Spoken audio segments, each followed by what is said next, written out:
Hi hello నమస్తే welcome to special interview. మొత్తానికి దేశంలో మార్పు మొదలవబోతుంది అని చెప్పేసి కర్ణాటక ప్రజలు ఇచ్చిన తీర్పును బట్టి రకరకాలుగా మాట్లాడుకుంటా ఉన్నారు. సోషల్ మీడియాలో వార్తలు వస్తూ ఉన్నాయి. మరి అది నిజమా కాదా, పైగా మన రాష్ట్రంలో మరి మార్పు ఏమన్నా అటువైపుగా ఉంటుందా ఉండదా, మిగతా అంటే సౌత్లోంచి ఇంకా బీజేపీ ముక్త సౌత్ భారత్ అన్నట్టుగా కూడా కొంత ట్రోల్స్ వస్తూ ఉన్నాయి. మరి అదంతా నిజమా కాదా, నిజంగా బీజేపీకి అలాంటి పరిస్థితి వచ్చే అవకాశం ఉందా, మన రాష్ట్రంలో అసలు ఏం జరగబోతుంది అలాంటి విషయాలన్నిటిపైన మనతో పాటు మాట్లాడడానికి గవర్నమెంట్ మాజీ స్పెషల్ గవర్నమెంట్ లీడర్ గారు ఉన్నారు, సీనియర్ అడ్వకేట్ హైకోర్టు న్యాయవాది శరత్ కుమార్ గారు. గంభీరమైన గొంతు, స్పష్టమైన వాగ్దాటి, అన్యాయంపై పోరాడే వ్యక్తిత్వం, ఎవరికైనా సమాధానం చెప్పగల తిట్ట. KCR ఏమన్నాడు, మాది ఫక్త్ రాజకీయ పార్టీ అన్నాడు. నేను అన్నాను ఇదే మాట ఉద్యమంలో ఎందుకు చెప్పలే, నాది ఫక్త్ రాజకీయ పార్టీ అంటే మేము కూడా నేను ఫక్త్ అని తీసిపారేస్తుంటే, లపోట్ అని తీసిపారేస్తుంటే, అరే ఈ ఫక్త్ రాజకీయాలు మాకు తెలియదారా? తెలంగాణ ఉద్దండ లాయర్, స్నేహశీలి, జర్నలిస్ట్, సోషల్ వర్కర్, నిష్కలంకమైన న్యాయవాద వృత్తిని అవలంబించడంలో రాజీలేని పోరాటం చేస్తూ అన్నింటినీ త్యజించి నిజాయితీకి నిలువుటద్దంలా నిలబడ్డ సీనియర్ న్యాయవాది శరత్ కుమార్తో ఇంటర్వ్యూ. అసలు రాష్ట్ర రాజకీయాలపైన, ఇప్పుడు నడుస్తున్నటువంటి కేసులపైన, అట్లే కర్ణాటకకు సంబంధించినటువంటి రిజల్ట్స్ పైన తనతో మాట్లాడే ప్రయత్నం చేద్దాం. సార్ నమస్తే. నమస్కారం అండి. బాగున్నారా సార్? సూపర్. ఓకే సార్, నా ఇంట్రోలో చెప్పినట్టు కర్ణాటక రిజల్ట్స్ ఇప్పుడు ఇవాళ మార్నింగ్ స్టార్ట్ అయినాయి 8 o'clockకి. సో ఆ ట్రెండ్ అంతా చూస్తుంటే కూడా ఒకటేసారిగా అసలు ఊహించిన ఫలితాలు అయినప్పటికీ కూడా చాలామంది లేదు ఆ ఎగ్జిట్ పోల్ రిజల్ట్స్ అన్నీ కూడా తారుమారైతే చూసుకోండి అని చెప్పారు బీజేపీ నాయకులతో నేను కొంతమందితో మాట్లాడినప్పుడు. సో మీరు ఎట్లా అనలైజ్ చేస్తారు సార్ దాన్ని? Sir actually first of all I must congratulate Rahul Gandhi for taking up that Bharat Jodo యాత్ర. It was a tremendous success. ఎందుకంటే I also participated in some places in his yatra, though I do not belong to any political party, but I was eager to know what exactly is it అని. Actually ఈ జోడో యాత్రలో అసలు అతని చెప్పదలుచుకున్న సందేశం ఏంది, అతను మాట్లాడుతున్న తీరు ఏంది, అతని హావభావాలు ఏంది అంటే, నేను వాళ్ళ గ్రాండ్ మదర్ ఇందిరాగాంధీ అప్పుడు నేను చిన్న అంటే కప్ జర్నలిస్ట్ని. I've done my BCJ from Usman University. 1983లోనే I was a Eenadu correspondent. So అప్పటి నుంచి నేను రాజకీయ వీళ్ళ వంశాన్ని చూస్తూ వచ్చినాను, ఫాలో అవుతున్నాను. తర్వాత రాజీవ్ గాంధీని చూస్తాను. I think you must know, నాకు ఒకటే సన్. నాకు because of Rajiv Gandhi used to call me Sharath అని పిలిచాడు, శరత్ జీ అని పిలిచాడు. ఇక్కడ ఏదైనా ప్రెస్ కాన్ఫరెన్స్ జరిగినప్పుడు that identity was so much. So I named my son after him. My son's name was Rajiv Sharma. మొన్న February 21st చనిపోయినాడు. So I use to observe all this. నాకేమనిపించింది అంటే, రాజీవ్ గాంధీలో ఉన్న ట్యాక్ట్, ఆ గ్లామరస్ ఫేజ్, ఆ అప్రోచ్, ఆ డౌన్ టు ఎర్త్ పర్సనాలిటీ రాహుల్లో ఉందా లేదా అని పరిశీలించడానికే నేను వెళ్ళాను. కానీ I was really amazed at the way he was mingling with the people. He never bothered about the security, never bothered about the protocol, never bothered anything. అతనిలో ఉన్న ఒక in depth process, ఆ థింకింగ్ ప్రాసెస్ని చూసినారా, హమ్ ఏక్ హై అని, we're all together, we're all Indian citizens, we deserve equal treatment అని అతను ఏదైతే మాట్లాడినాడో, that this hatred towards a certain segment of the society, especially towards the minorities, especially towards those who question the government, ఇది నాకు చాలా నచ్చిందండి. నేను నా అంచనాల ప్రకారము actually it is only because of Rahul Gandhi's Bharat Jodo Yatra spanning about 15 days in Karnataka. It's not a joke. The way Karnataka people have received. Actually అయితే first BJP వాళ్ళు దీన్ని ఏదో ఫిజికల్ ఎక్సర్సైజ్ కింద ఆరోగ్యం కోసం అని చెప్పి వాకింగ్ చేస్తున్నాడని, తర్వాత పప్పు అని అప్పు అని చాలా అపహాస్యం చేయడానికి ట్రై చేసినారు. కానీ but when it started and when it kicked of, when it has taken momentum in Karnataka, they realized అమ్మో ఇదేదో సంథింగ్ ఉంది అన్నట్టుగా ఉంచిగా, తర్వాత ఇక రాజకీయంగా ఆయనని అదేదో కోర్టులో ప్రాసిక్యూషన్ చేయడము, తీర్పు రావడము, ఆ తర్వాత ఆయన లోక్సభలోంచి తీసేయడం జరిగింది. అయితే కర్ణాటక ప్రజలు ఒక రకంగా చాలా అభినందనీయులు for 2 reasons. One, they have taught a lesson to the arrogance of BJP. BJP వాళ్ళకున్న అహంకారానికి ఒక చెంపా దెబ్బ ఎట్లా పెట్టినారంటే చెడల్లు అని చెంప దెబ్బ పెట్టినారు. అంటే ఎక్కడైనా కానీ ఏ ప్రభుత్వం పనిచేసినా పని చేయకున్నా ఎవరు ఎట్లా చచ్చినా కానీ నా ముఖం చూసే ఓట్లు వేస్తారు అనే మోడీ అహంకారానికి కర్ణాటక ఎన్నికలు ఒక చెంప దెబ్బ తుడిచిపెట్టుకపోయింది మొత్తం కంప్లీట్గా. అంత అంత అహంభావం. ఇప్పుడు మనం ఏమనుకున్నాము, భారత రాజ్యాంగం ఏ వ్యక్తినైనా ఏ ఉన్నత శిఖరాలకైనా ఎదిగనిచ్చే స్వభావం గలది. అట్లాంటి పొందుపాట్లు ఉన్నాయి రాజ్యాంగంలో, బాబాసాహెబ్ రాసిన అంబేద్కర్ రాజ్యాంగంలో.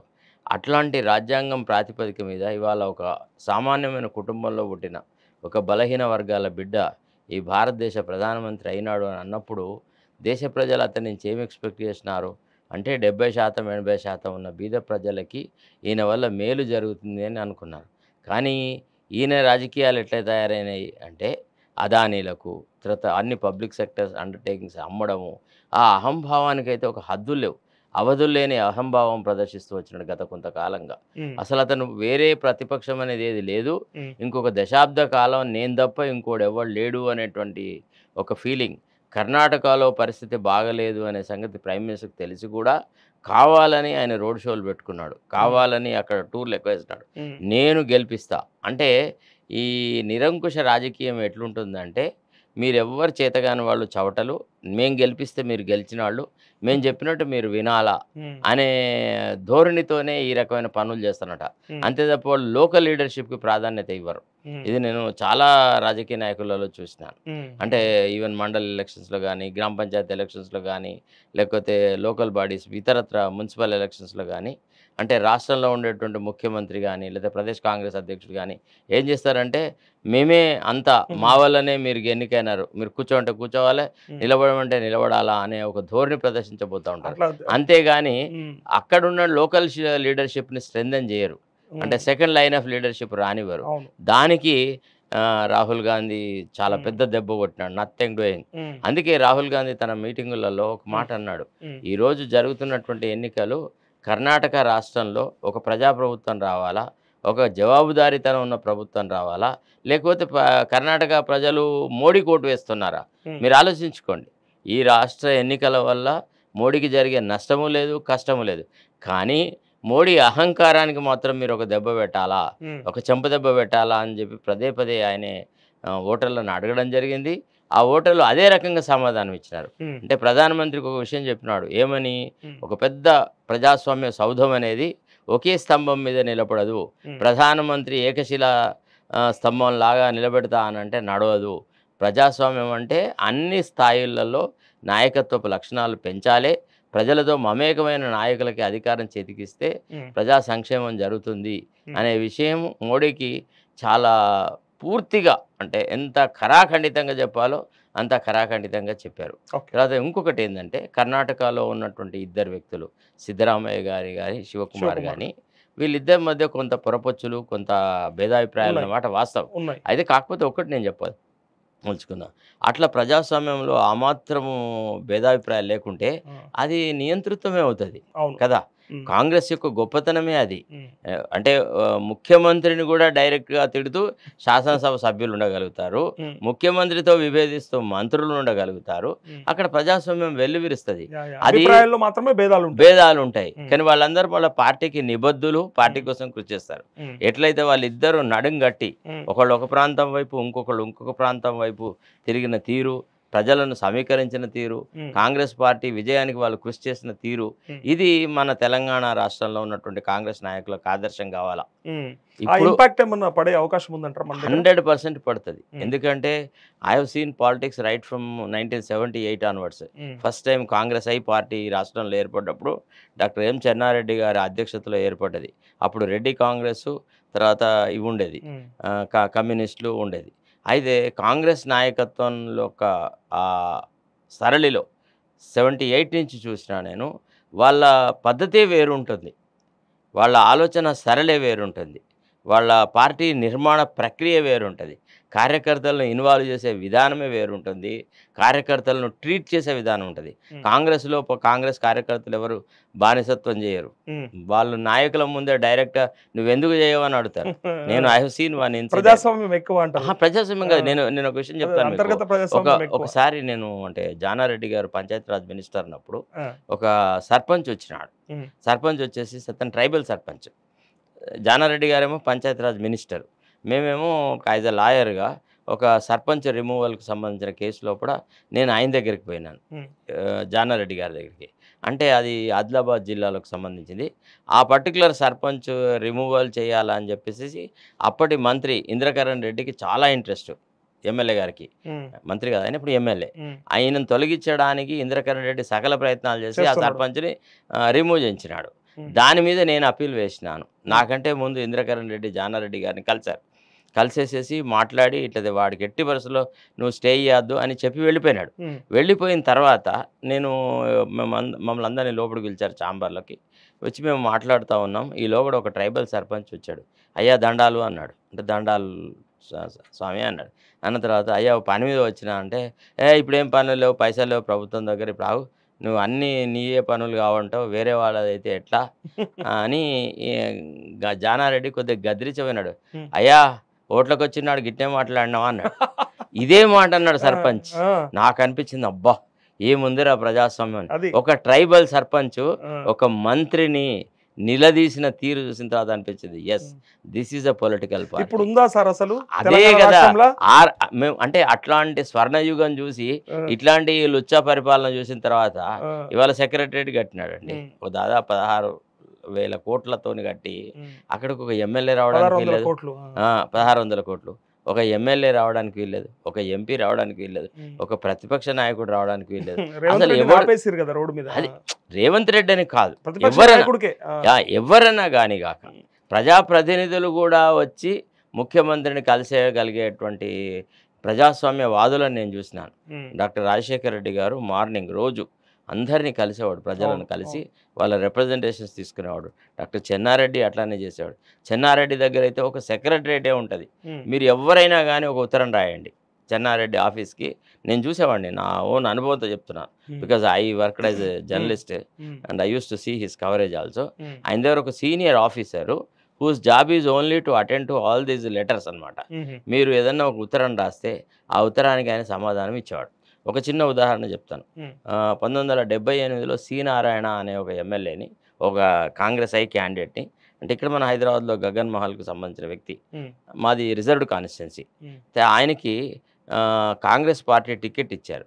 ఆ టికెట్తో పాటుగా డాక్టర్ చెన్నారెడ్డి గారు తన స్వదస్తూరితో ఒక లెటర్ రాశారు. ఎవరికి? మా దగ్గర ఉండే సమితి ప్రెసిడెంట్కి, కోలి గోపాలరావు అని. ఆయన కూడా మా బంధువే. ఏమని? భవదీయులు కోలి గోపాలరావు గారికి రాయినది ఏమనగా, ఈ ఉత్తరం తీసుకున్న వ్యక్తి సి.నారాయణ, హైదరాబాద్ నివాసి, మీ నియోజకవర్గానికి ఎమ్మెల్యే అభ్యర్థిగా కాంగ్రెస్ అధిష్టాన వర్గం నిర్ణయించింది, వీరికి తమ మద్దతు ఇవ్వగలరు, వీరికి మంచి భవిష్యత్తు ఉంది, ఇట్లు డాక్టర్ మర్రి చెన్నారెడ్డి. ఇంతే ఉత్తరం. ఈ ఉత్తరం పట్టుకొని సి.నారాయణ రెడ్డి మా నియోజకవర్గానికి వచ్చినాడు. కోట్ల రూపాయల డబ్బులు తీసుకురాలేదు, అప్పుడు ఇప్పటిలాగా ఖర్చులు లేవు. ఆయనను బ్రహ్మాండంగా చేసేసి మా వాళ్ళు ఏం చేసినారు, గెలిపించినారు. గెలిపించిన తర్వాత మా దగ్గర అప్పుడు ఆదిలాబాద్లో కౌంటింగ్ సెంటర్, అక్కడి నుంచి రిజల్ట్స్ రాగానే గెలిచినా అంటే డైరెక్ట్గా ఆదిలాబాద్ నుంచి హైదరాబాద్కు వచ్చేసినాడు.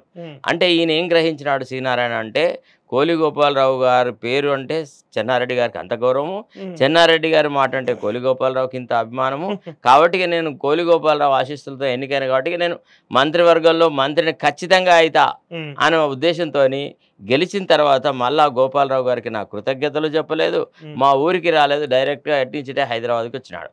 ఇక అంత ప్రచారం జరిగింది మా ఊర్లో, ఏమో సి.నారాయణకు మంత్రి పదవి ఇచ్చేస్తున్నారు, అయిపోయింది ఇక వచ్చేస్తుంది అని అనుకున్నారు. తీరా చూస్తే ఏంటంటే ఈయన పేరు మంత్రి పదవిలో లేదు.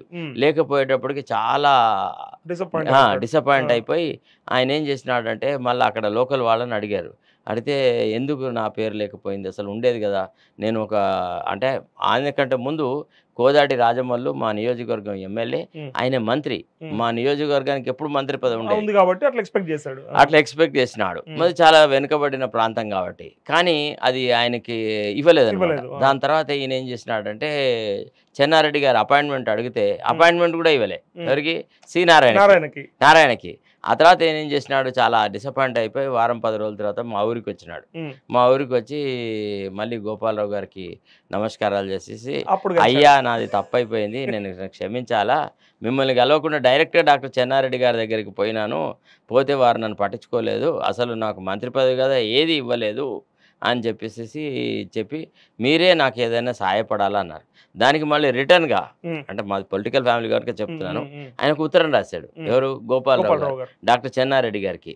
భౌదీయులైన ముఖ్యమంత్రి డాక్టర్ చెన్నారెడ్డి గారికి రాయినదేమనగా, మీ ఆదేశానుసారముగా సి నారాయణ రెడ్డిని మా నియోజకవర్గ ఎమ్మెల్యేగా గెలిపించి పంపించినాము, వారికి మంచి భవిష్యత్తు ఉంది అని మీరు రాయడం వల్ల మేము అతి కష్టాల మీద అతన్ని గెలిపించడం జరిగింది, వారి భవిష్యత్తును మీరు దృష్టిలో పెట్టుకుంటే బాగుంటుంది, ఇట్లు మీ విధేయుడు కోలి గోపాలరావు. ఇదే ఉత్తరం రాసి పంపించాడు. ఈ ఉత్తరం తీసుకొని పోయి మళ్ళీ డాక్టర్ చెన్నారెడ్డి గారికి ఇస్తే, అంటే మాకు శ్రీనారాయణే చెప్పినాడు ఈ విషయం, ఈ ఉత్తరం పట్టుకొని ఇచ్చినాక చెన్నారెడ్డి గారు ఎట్లా రెస్పాండ్ అయినాడు అనేది. ఇస్తే చూసినారు, వెధవా ఈ పని ముందే చేస్తుంటే నువ్వు మంత్రి పదవి కదరా, నీకు బుద్ధి ఉందారా, నీకు సాయం పడ్డ వ్యక్తిని కాదని నువ్వు నా దగ్గరికి వస్తే నీకు గౌరవం ఉంటుంది అనుకున్నావా, వారేంటిది, వాళ్ళ చరిత్ర ఏంది, నువ్వేంటిది, నీ బతికేంది, నువ్వు ఇక్కడ హైదరాబాద్ నివాసివి, నిన్ను ఆ ఊర్లో నియోజకవర్గంలో గెలిచిన ఎమ్మెల్యేని కాదని నువ్వు ఇక్కడికి సమితి ప్రజలను కాదని నువ్వు ఇక్కడికి వస్తే నీకు గౌరవం ఉంటుందని ఎట్లా అనుకున్నావు, అసలు కాంగ్రెస్ క్రమశిక్షణ అంటే గిదేనారా నీకు తెలిసింది అని. అంటే కాంగ్రెస్ పార్టీలో క్రమశిక్షణ అట్లా ఉంటుంది, ప్రేమాభిమానాలు అట్లా ఉంటాయి, కొట్లాటలు అట్లా ఉంటాయి, అవన్నీ ఉంటాయి. అయితే దీన్ని అంటే ఇప్పుడు ఏదైతే ప్రజాస్వామ్యబద్ధంగా మాట్లాడుతున్న ధోరణి చూసి, ఇప్పుడు జానారెడ్డి గారు మాట్లాడే మాటలు అనుకోండి, కోమటిరెడ్డి గారు కానీ, లేకపోతే జగ్గారెడ్డి, తర్వాత రేవంత్ రెడ్డి, ఇంకో దిక్కు వీళ్ళు మాట్లాడే మాటలను బట్టి ఈ పార్టీలో ఐకమత్యం లేదు, వీళ్ళు రేపు ఎన్నికలలో సరిగా పోటీ చేయరు, సరిగా కృషి చేయరు అనే మాట తప్పది. అంటే ఒకటి ఉంది సార్, అంటే ఇక్కడ ఏమంటారంటే వీళ్ళకి అధికారం లేకముందే కుర్చీల కోసం కొట్లాడుతూ ఉంటారు, 10 మంది ముఖ్యమంత్రి అభ్యర్థులు ఉన్నారు, అధికారం ఇస్తే కుక్కలు చింపిన ఇస్తరి చేస్తారేమో ఈ రాష్ట్రాన్ని అనే భావన చాలా తప్పు సార్. ఇది ఇప్పుడు కాదు, మేము ఎప్పటి నుంచో చూసినాం. నేను డాక్టర్ చెన్నారెడ్డి గారు మొట్టమొదటి క్యాబినెట్ నుంచి చూసినా, రాజశేఖర రెడ్డి పీరియడ్ లో కూడా ఉన్నాయి వర్గ పోరాటాలు, ఎందుకు లేవు అప్పుడు సార్? ఒక్క విషయం సార్, ప్రజాస్వామ్యంగా అంటే ఒక మనిషికి మెదడులో ఆలోచన ఉంటే తప్పకుండా విభేదిస్తాడు. ఇప్పుడు మీరు నేను ఒకే రకంగా మాట్లాడితే ప్రజాస్వామ్యం ఏముంది సార్? డప్పు కొట్టుకుంటూ అంతే కదా. ఇప్పుడు నేను చెప్పే మాట తప్పని అన్నప్పుడు మీరు యాజ్ ఏ విలేకరిగా మీరు నన్ను అడుగుతారు కదా, సార్ మీరు చెప్పింది తప్పు సార్ అని అంటారా అనరా? అనుకుంటే మీరు ఎట్లా విలేకరి, నేను ఎట్లా ఇది? రేవంత్ రెడ్డి గారు కూడా ఉదాహరణ చేస్తాడు, రాజశేఖర రెడ్డి పీరియడ్ లో కూడా కాకా ఒక దిక్కు, కేకే ఒక దిక్కు, విహెచ్ ఒక దిక్కు, వీళ్ళంతా లాగిన వాళ్ళే కదా, లాగితేనే ఆయన కష్టపడ్డాడు కదా. ఎవరైనా అంతే, ఎవరైనా అంతే.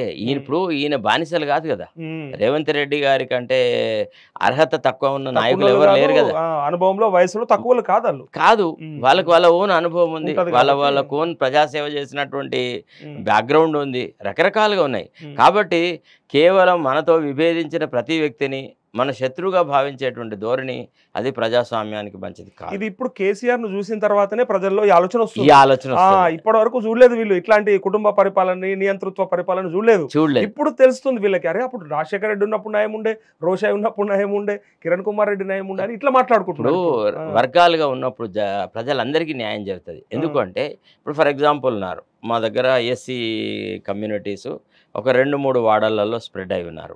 తర్వాత ఏమైనా జాలర్లు ఒక వార్డులో ఉన్నారు, తర్వాత ముదిరాజులు ఒక వార్డులో ఉన్నారు, ఇట్లా రకరకాలుగా వాళ్ళ వార్డ్స్లలో వాళ్ళు ఉన్నారు. సో ఇప్పుడు కొందరు సర్పంచ్ గారికి దగ్గర ఉండి వాళ్ళ పనులు చేయించుకుంటారు, కొందరు సమితి ప్రెసిడెంట్కి దగ్గర ఉండి వాళ్ళ పనులు చేయించుకుంటారు. అట్లా గ్రామంలో అందరికీ అన్ని పనులు జరుగుతాయి. ఇప్పుడు ఒక్కడే ఒక నాయకుడు అని అనుకోండి, వాడి ఇష్టానికి వ్యతిరేకంగా పోతే గతం ఇంతే సంగతి కదా, ఇంకా వాడికి భవిష్యత్తే లేదు, కార్యకర్తలు రక్షించబడరు తెలుసా.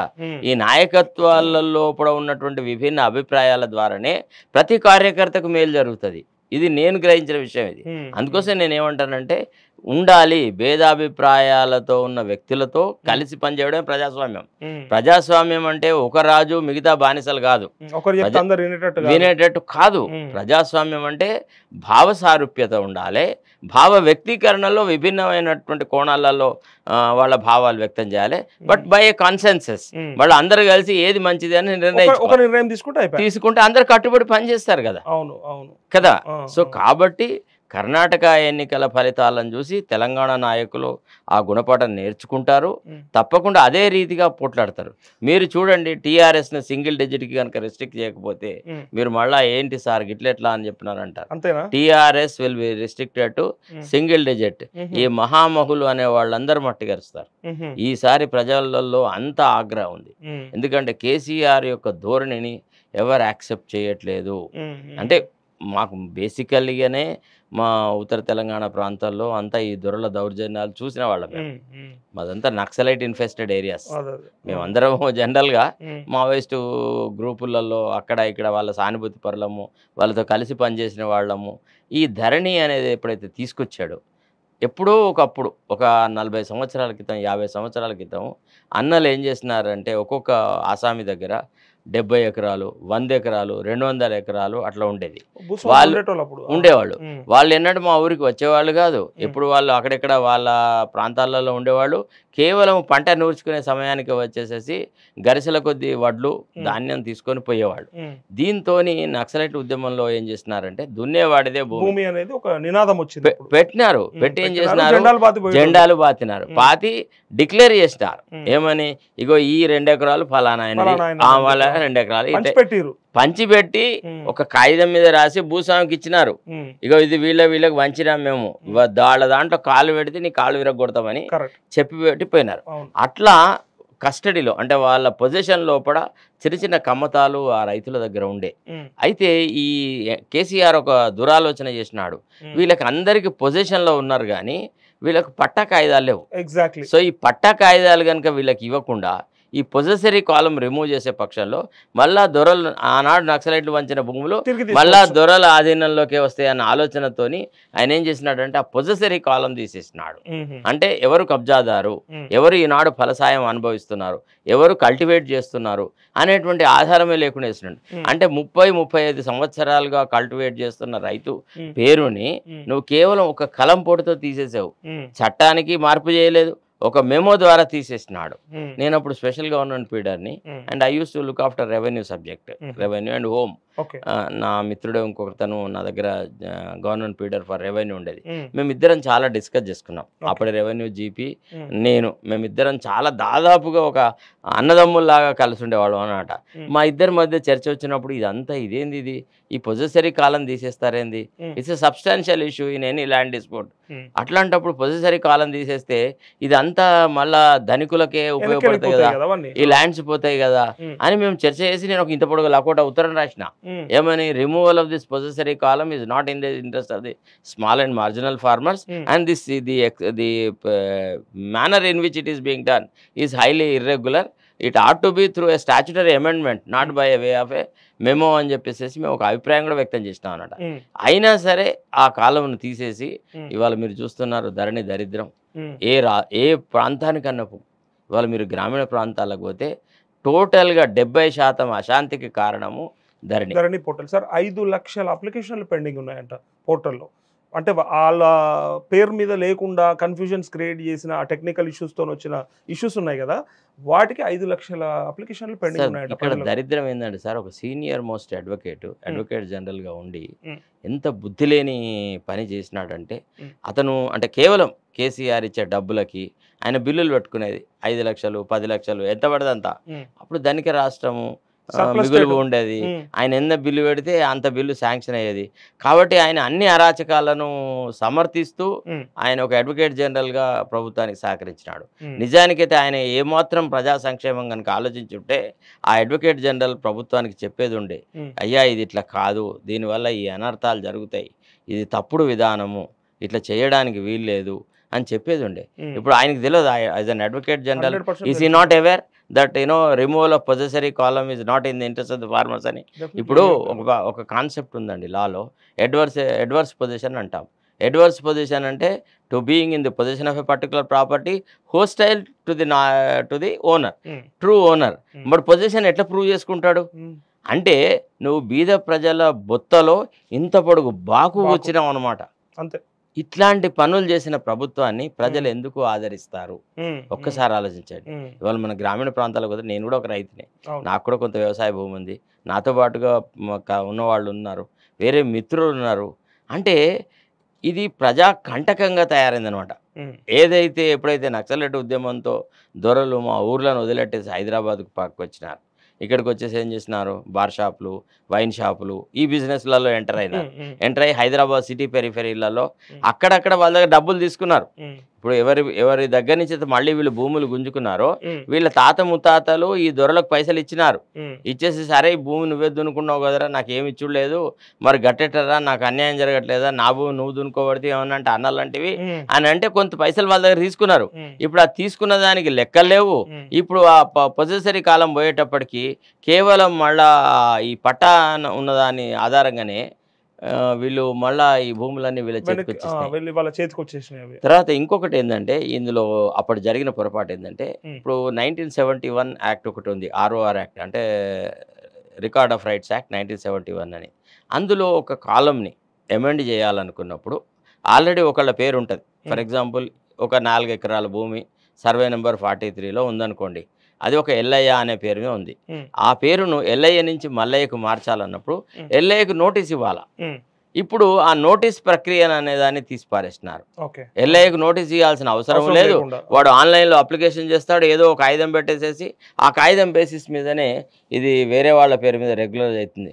అంటే 20 ఏళ్ళు 25 ఏళ్ళు 30 ఏళ్ళు కల్టివేట్ చేసుకుంటున్నాడు, ఎప్పుడూ కొనుక్కున్నాడు, సాదా బైనామాలలో పద్ధతులలో ఉన్నాయి. అట్లాంటి గ్రామీణ రైతాంగానికి వాళ్ళ నోళ్ళ మట్టి కొట్టినాడు. ఇప్పుడు మీరు చెప్పండి, కేసీఆర్ మీద ప్రజలకు ఎందుకు సానుభూతి ఉండాలా? కేసీఆర్కి ప్రజలు ఎందుకు ఓటు వేయాలి? కరెక్టే. అయితే 2014లో అంటే ఉద్యమం వేడిలా ఊపులా ఎన్నుకున్నారు. 2018లో వచ్చేసి ఇప్పుడిప్పుడే పుట్టిన పసిబిడ్డ ఇది తెలంగాణ, సర్ప్లస్ స్టేట్ అయినప్పటికీ మేము ఇంకా అభివృద్ధి చేస్తాము, లేస్తుంది, నడుస్తుంది, పరిగెడుతుంది అని చెప్పినప్పుడు నమ్మేసారు ప్రజలు. అప్పుడు 2018లో కూడా సేమ్ సెంటిమెంట్ ఈ మార్పులన్నీ ఎప్పుడు చేసినాడు? సెకండ్ సారి వచ్చినాక. మొట్టమొదటిసారే గనక ఈ రెవెన్యూ వ్యవహారాల మార్పులు చేస్తుంటే కేసీఆర్ ని పాతాళంలో తొక్కి పెట్టుండేవాళ్ళు ఈ రాష్ట్ర ప్రజలు. అసలు ఇప్పుడు ప్రజలకు అర్థమైంది, అమ్మా నమ్మించి మోసం చేసినాడు ఈయనే అనేటువంటి భావన ఈనాడు ప్రజలలో అంతటా ఉంది. మీరు నమ్మరు సార్, ప్రతి స్కీములో టిఆర్ఎస్ కార్యకర్తలకు భాగస్వామ్యం ఉంది. దళిత బంధువుల సాక్షాత్ ముఖ్యమంత్రి చెప్పిండు కదా, 30% ముఖ్యమంత్రి చెప్పినట్టే కొన్ని వార్తలు వచ్చింది. అది దాన్ని అటు పక్కకు ఉంచేసేసి, అది కాకుండా ఇండిపెండెంట్ ఆఫ్ ఈ statement we know it personally. అందుకే మేము ఒక అప్లికేషన్ పెట్టినాం, నా బక్కా జడ్సన్ కాంగ్రెస్ నాయకుడు ఉంటారు కదా, వారి ద్వారా ఈ దళిత బంధు కార్యక్రమం అమలవుతున్న తీరు 4 నియోజకవర్గాలు అడిగినాం. ఒకటి government chief whip Balka Suman నియోజకవర్గం, ఎందుకంటే దళిత బంధు గురించి చాలా చెన్నూరు మా నియోజకవర్గం, ఆయన చాలా బాగా చెప్పుకుంటాడు కదా, ఓ అట్లా ఇట్లా అని ముఖ్యమంత్రి అడాప్టెడ్ సన్ను అట్టా ఇట్టా లెవెల్ వేస్తూ ఉంటాడు ఆయనది. తర్వాత గజ్వేల్ నియోజకవర్గంలో ఏ రకంగా అమలు జరుగుతుంది, సిద్దిపేట ఎట్లా జరుగుతుంది, సిరిసిల్లలో ఎట్లా జరుగుతుంది, ఈ 4 నియోజకవర్గాలలో దళిత బంధు అమలు జరిగిన తీరు, దళిత బంధు బెనిఫిషరీస్ పేర్లు, వాళ్ళకి ఇచ్చిన యూనిట్లు, ఈ ఇన్ఫర్మేషన్ మాకు ఇవ్వండి అని మేము ఒక రిప్రజెంటేషన్ పెట్టినాం. అసలు దళిత బంధు మీద కేసు కూడా వేసినా. ఎందుకు వేసినా అంటే అది కూడా బక్కా జడ్సన్తోనే వేసినా. అయితే ఎందుకు వేసినాం అంటే గతంలో హైదరాబాద్లో వరదలు వచ్చినప్పుడు వాళ్ళకు 10,000 ఇస్తానని చెప్పేసి దాంట్లో డబ్బులు కొట్టేసేసి, సార్ ఎవరైతే వరదలలో మునిగిపోతున్నారో వాళ్ళకి ఇవ్వకుండా ఫస్ట్ ఫ్లోర్లో సెకండ్ ఫ్లోర్లో ఉన్న వాళ్ళకి డబ్బులు ఇచ్చినారు సార్. ఇప్పుడు తొలి వెలుగు రఘు మేము అంతా అంటే వాటిని అన్నిటి వెరిఫై చేసినాం. చేసిన తర్వాత నాకు బాధ అనిపించింది అన్నమాట, అరే ఇదేంది ఇంత అన్యాయం, ప్రజలకు ఇచ్చే ఎవడైనా అసలు దారుణమైన పరిస్థితులలో ఉన్నటువంటి వ్యక్తులకు ఇచ్చే సహాయంలో కూడా రాజకీయం ఉంటుందా? ఇది ఎట్లా బాగా కార్యకర్తలే పంచుకున్నారు, కార్యకర్తలు కమిషన్లు తీసుకున్నారు. మీకు విషయం సార్, 2 రోజులైతే ఎలక్షన్ అనగా ఆపేసి మళ్ళీ తర్వాత ఇస్తామని మోసం కూడా చేశారు. అదే ఆ కేసు నేను వేసిన తర్వాతనే ఆ కేసు తర్వాత ఇక ఎన్నికల తర్వాత జిహెచ్ఎంసీ ఎన్నికల తర్వాత ఎవరికి వంచలే. సార్ పేదింటి ఆడబిడ్డలు ఆ మీ సేవకు ఆధార్ కార్డులు పట్టుకొని తిరుగుతే నాకు మస్తు బాధ అనిపించింది. మీ క్వశ్చన్ సార్ ఇట్లా బార్లు క్యూలలో నిలబడము, నేను కూడా పబ్లిక్ టాక్ తీసుకున్నా. మొత్తం బురద సార్, మోకాళ్ళ వెంట బురద. ఆ ప్రాంతాలలో పాల ప్యాకెట్లు రాక, నీళ్లు దొరకక, వాళ్ళకు ఫుడ్ లేక బాధపడ్డ కుటుంబాలు ఉండే. వాళ్ళు ఆధార్ కార్డులు పట్టుకొని అన్న వస్తాయా అంటే వస్తాయమ్మా అని చెప్పి మరి రావాల్సి వచ్చింది. మా ఇప్పుడు మేము రిపోర్టర్ గా తిరిగినప్పుడు వాళ్ళు వస్తాయి అన్నామంటే ఎలక్షన్ అయిపోయిన తర్వాత మళ్ళీ మీకు మీ సేవలు ఓపెన్ చేస్తారట, అప్పుడు వస్తాయమ్మా అని చెప్పి. లేదు అసలు యాక్చువల్లీ మోసం. అది ఆ మోసం అంటే ఎట్లా చేయాలనుకున్నారంటే, ఒక చాలు బాధ ఏం చేసినాడంటే కొంతమందికి ఇచ్చేసి దాని తర్వాత మిగతా అందరికి ఇస్తామంటే ఆశ పెట్టాడు. ఒక రకంగా ప్రచారం కూడా చేశారు. ఏమని, ఒకవేళ సపోజ్ మనం ఓట్లు వేయకుంటే రావేమో అనే భయానికి జిహెచ్ఎంసీలో ఆ రాజకీయం చేసినాడు. ఇప్పుడు కూడా అదే జరుగుతుందేమో. దళిత బంధు కూడా దళితులందరికీ చేసిన మోసం ఇదే. అది అర్థం అయిపోయింది ప్రజలకు. ఆ విషయం తెలిసే జడ్సన్ ద్వారా మేము దళిత బంధు మీద కేసు వేసినాం. కేసు వేసేసి నేను ఆర్గ్యూ చేసిన. నేను చెప్పిన గతంలో ఈ రకంగా చేసిన మహానుభావుడు ఇతను, ఇతని పని ఇంత నమ్మించి గొంతుకు వస్తాడు. సార్ ఆ కేసు ఏమైంది సార్? అట్లనే జిహెచ్ఎంసీ అది క్లోజ్ చేసినారు. అప్పుడు ఏమని, ఎన్నికల తర్వాత మళ్ళా 4 రోజుల తర్వాత ఇస్తా అంటున్నాడు. వాటి దేర్ శరత్ కుమార్ అన్నాడు. నేను అప్పుడప్పుడే రాజీనామా చేసి బయటకు వచ్చింటారనమాట. సో నిన్నటి వరకు నువ్వు గవర్నమెంట్ పీడర్ గా ఉండి నువ్వు ప్రభుత్వం చేసే ప్రతి పని సమర్థించినావు కదా, ఇప్పుడు ఎందుకు నువ్వు నీ ఓన్ ముఖ్యమంత్రిని కాదని అంటున్నావు, నువ్వు వ్యతిరేకిస్తున్నావు శరత్, it may not be correct, let us see what happens after 3-4 days. ముందుకు వచ్చిన వాళ్ళు ఎవరు లేకుండే రాలేదు. అయితే ఏమైంది, ఆ తర్వాత చప్పుడేక ఊరుకున్న తర్వాత ఈ దళిత బంధు ఎప్పుడైతే వచ్చిందో, ఇది కూడా వరద పీడితుల ప్రాంతాలకు ఇచ్చినటువంటి సాయం కాకూడదని ఈ దళిత బంధు మీద కేసు వేసినాం. అదే జరిగింది సార్. అంటే 100 మందికి నియోజకవర్గానికి 100 మందికే ఇచ్చిరట. మీరు నమ్మరు, ఇప్పటికి కూడా దళిత బంధు అనేది చాలా లోపభూయిష్టంగా అమలు జరుగుతుంది. నేను అనేది ఏంటంటే, అసలు దళిత బంధు స్కీమే దాన్ని ఇంకో రకంగా ఆలోచించదండి. ఇప్పుడు మనము ఒక స్కీమ్ పెట్టాలన్నప్పుడు దళితుల జనాభా ఎంత, ఏ ఏ ప్రాంతాలలో ఎంతమంది ఉన్నారు, ఎవరికి అవసరం ఉందో కూడా చూడాలి ఫస్ట్. ఎవరికి ఏ రకమైన వస్తువులు అవసరం. ఇప్పుడు ప్రతి వాడికి ట్రాక్టరే కొనిస్తే, ప్రతి వాడికి ఆటోనే కొనిస్తే, ప్రతి వాడికి 4 వీలరే కొనిస్తే వాడు ఏం చేసుకుంటాడు సార్? ఇది ఒక ఎట్లుంటది అంటే, వాళ్ళ ఎంపవర్మెంట్ ఆఫ్ ది దళిత్స్ అనేది ఒక సైంటిఫిక్ బేసిస్ మీద జరగాలి కదా. అంతకంటే ముందు ప్రతిపక్షాల మీటింగ్ జరగాలి కదా. ప్రతిపక్ష అంటే అపోజిషన్ పార్టీస్ లీడర్స్ తో మీటింగ్ పెట్టి, అయ్యా ఇగో దళిత బంధు అనే స్కీమ్ నేను తీసుకొస్తే మిమ్మల్ని నన్ను ఏమంటాడంటే, దళితులకు సాయం చేస్తుంటే వీళ్ళు వద్దంటున్నారు అని చూపిస్తాడు. ఇలా అతను దళితులకు సాయం చేయడం ఏందండి, దళితులను ఓర్వని వ్యక్తి. అసలు తెలంగాణ రాష్ట్రం అనేది, ఈ ప్రభుత్వం అనేది దళిత ద్రోహి ప్రభుత్వము. ముఖ్యమంత్రి ఒక దళిత ప్రజానీకాన్ని పూర్తిగా అసహించుకున్నట్టు సార్. దళిత ముఖ్యమంత్రి మోసం చేసిండు. అతనికి దళితుల పట్ల గౌరవం లేదు సార్. నేను నా ఓన్ అనుభవంతో చెప్తున్నాను సార్. ఇంకొక విషయము, ఇక్కడ దళితులకి 3 ఎకరాలు అన్నాడు కదా. 1 ఎకరం ఉంటే 2 కలుపుతా అన్నాడు, 2 ఉంటే 3 కలుపుతా అన్నాడు కదా. 3 ఎకరాలు ఇచ్చి ఉంటేలే ఇలా 10 లక్షలు అవసరమే లేదా దళితులకి? అంతే కదా సార్. మీ క్వశ్చన్ అది. తర్వాత ఇంకోటి ఏంది, ఎస్సీ సప్లాన్ నిధులు అంటే అవి క్యారీ ఫార్వర్డ్ అవుతూ వాళ్ళ సంక్షేమానికి వినియోగించాలి. ఆ క్యారీ ఫార్వర్డ్ చేసి సంక్షేమానికి ఉపయోగించాలన్న ఆలోచన ఆయనకు లేదు. దాన్ని తప్పించుకోవడానికనే ఈ దళిత బంధు అనే స్కీమ్ తీసుకువచ్చేది. ఇది దళిత బంధు అనేది ఒక రకంగా దళితులను వంచడమే. ఇప్పుడు నేను I agree with Praveen sir on many aspects. ఎందుకంటే he was also one of our officers, IPS తను దానికి ఉండేది. నేను I was government pleader for home. కొన్ని ప్రోగ్రెసివ్ ఐడియాసు, కొంత పద్ధతి, కొంత నిజాయితీ, నిబద్ధత ఉన్న వ్యక్తి అతను అన్నమాట కరెక్ట్. ఇప్పుడు నువ్వు దళితుల ఎడ్యుకేషన్కు నువ్వు కృషి చేస్తే, విద్యావంతులైతే ఆ కుటుంబాలు బాగుపడతాయి కదా. విద్యా వైద్యం ఇస్తే ఇంకేం అవసరం అసలు కదా. అసలు పక్కకున్న రాష్ట్రాల్లో దళితులు ఎవరైనా ఫారిన్ కంట్రీస్కి పోతే వాళ్ళకి ఫైనాన్షియల్ అసిస్టెన్స్ ఇస్తుంది గవర్నమెంట్. అదే పని నువ్వు చేయొచ్చు కదా. కొన్ని దళిత వాడల్లో 4 హాస్పిటల్స్ పెట్టొచ్చు కదా, 4 విద్యాలయాలు పెట్టొచ్చు కదా, స్కాలర్షిప్లు ఇవ్వచ్చు కదా. అట్లాంటిది ఏది చేయడండి. ఈ అమ్మ ఏదంటే ఒక 10 లక్షలు ఇస్తాము అనే ఒక ఆశ లోపల అరచేతిలో తేనె పెడుతున్నాడు, మోచేయి నాకు ఇస్తున్నాడు. సో రాజ్యాంగాన్ని మారుద్దాం అన్నాడు కదా. రిజర్వేషన్లు వద్దా, పెంచొద్దా? అసలు కేసీఆర్ ఆలోచన సరళిలో అంబేద్కర్ భారత రాజ్యాంగాన్ని రాయలేదు అనేది ఆయన అభిప్రాయం.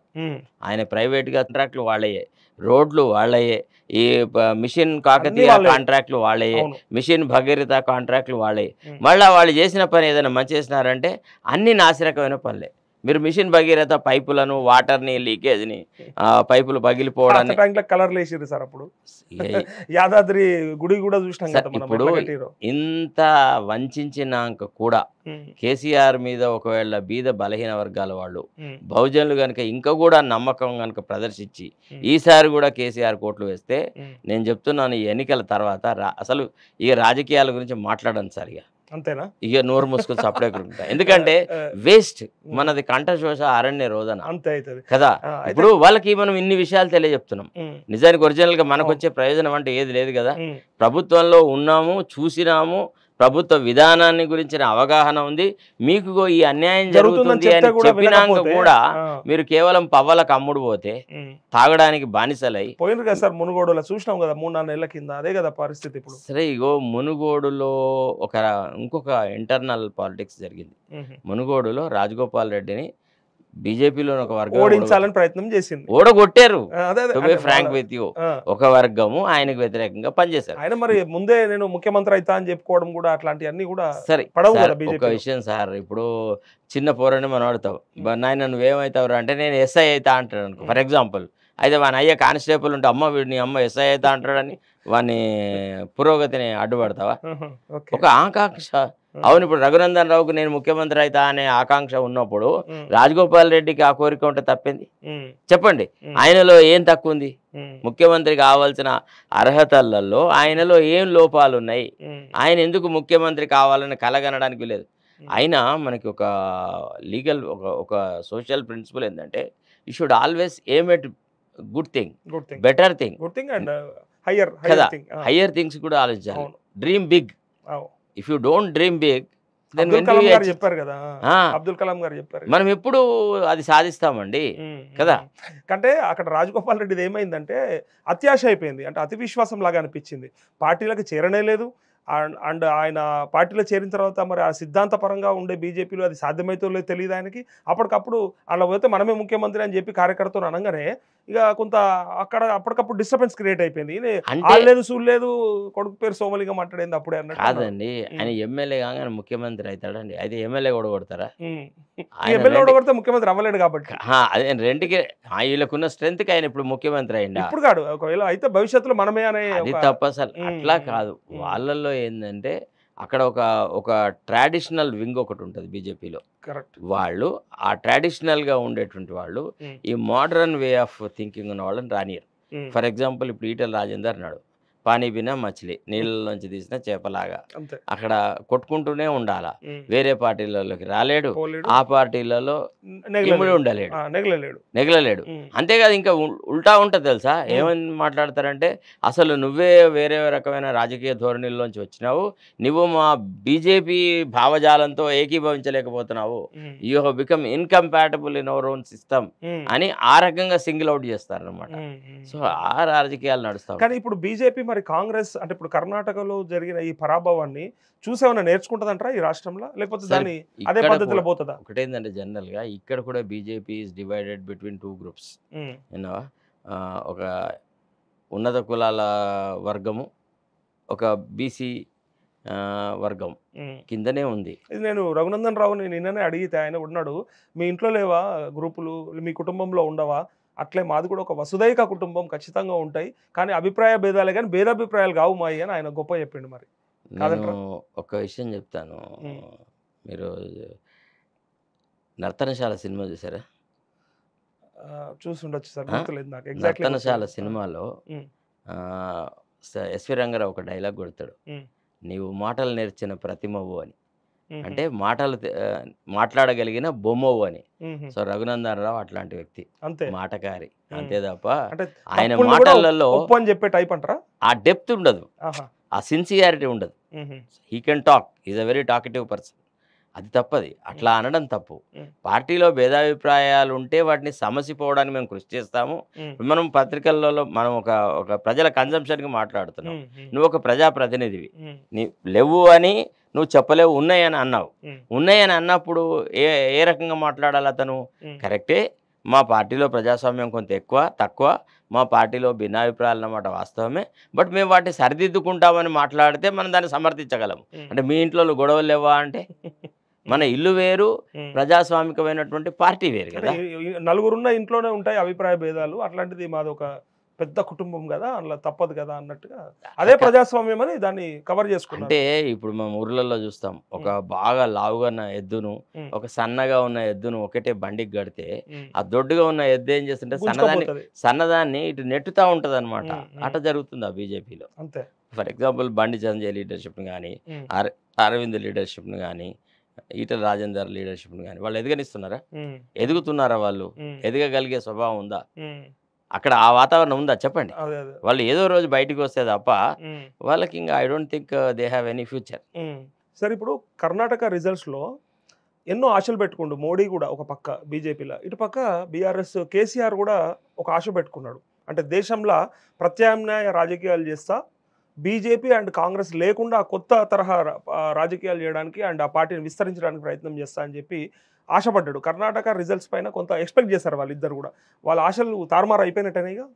అసలు ఫస్ట్ ఆఫ్ ఆల్ కేసీఆర్కి బీజేపీకి సమాంతరంగానో, బీజేపీకి వ్యతిరేకంగానో ఒక రాజకీయ పక్షాన్ని డెవలప్ చేయాలన్నదో, అయితే రాజకీయ పక్షాల కూటమిని డెవలప్ చేయాలన్న ఆలోచన ఉంది అని అనుకోవడం అది చాలా పెద్ద పొరపాటు.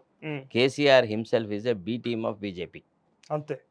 కేసీఆర్కి అసలు అంటే ఆయన స్వభావానికి నేను చెప్తున్నాను, ఒక ప్రధానమంత్రికి కళ్ళలో కళ్ళు చూసి మాట్లాడగలిగే కెపాసిటీ లేదు తెలుసా. ఆయన ఏ విషయంలో కూడా నాకు ఇది కావాలా అని బల్ల గుద్ది అడిగి వచ్చిన సందర్భం లేదు. చెప్పండి నాకు.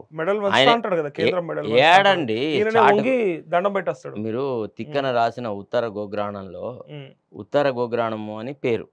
నిజానికి గోవులు మరల్చింది ఎవడండి? అర్జునుడు. ఉత్తరుడు మలచలే, పేరు మాత్రమే ఉత్తర గోగ్రాణం. సో ఈయన అట్లాంటి ఉత్తర ప్రతిజ్ఞలు చేయమంటే చాలా చేస్తూ ఉంటాడు. విన్నవా? నా ముందు ఎవడు నిలబడతాడు అంటాడు. నన్ను చూసి అందరు కౌరవ సేనలు ఇట్లా ఉరికిపోతాయి, నాకు ఒక రథికుడు లేకపోవడం వల్లనే నేను యుద్ధానికి పోలేకపోతున్నా అంటాడు. తీరా అతనికి రథికుడు దొరికిన తర్వాత కౌరవ సేన చూసి బెంబేలెత్తి పారిపోయి వచ్చిన వ్యక్తి ఉత్తరుడు.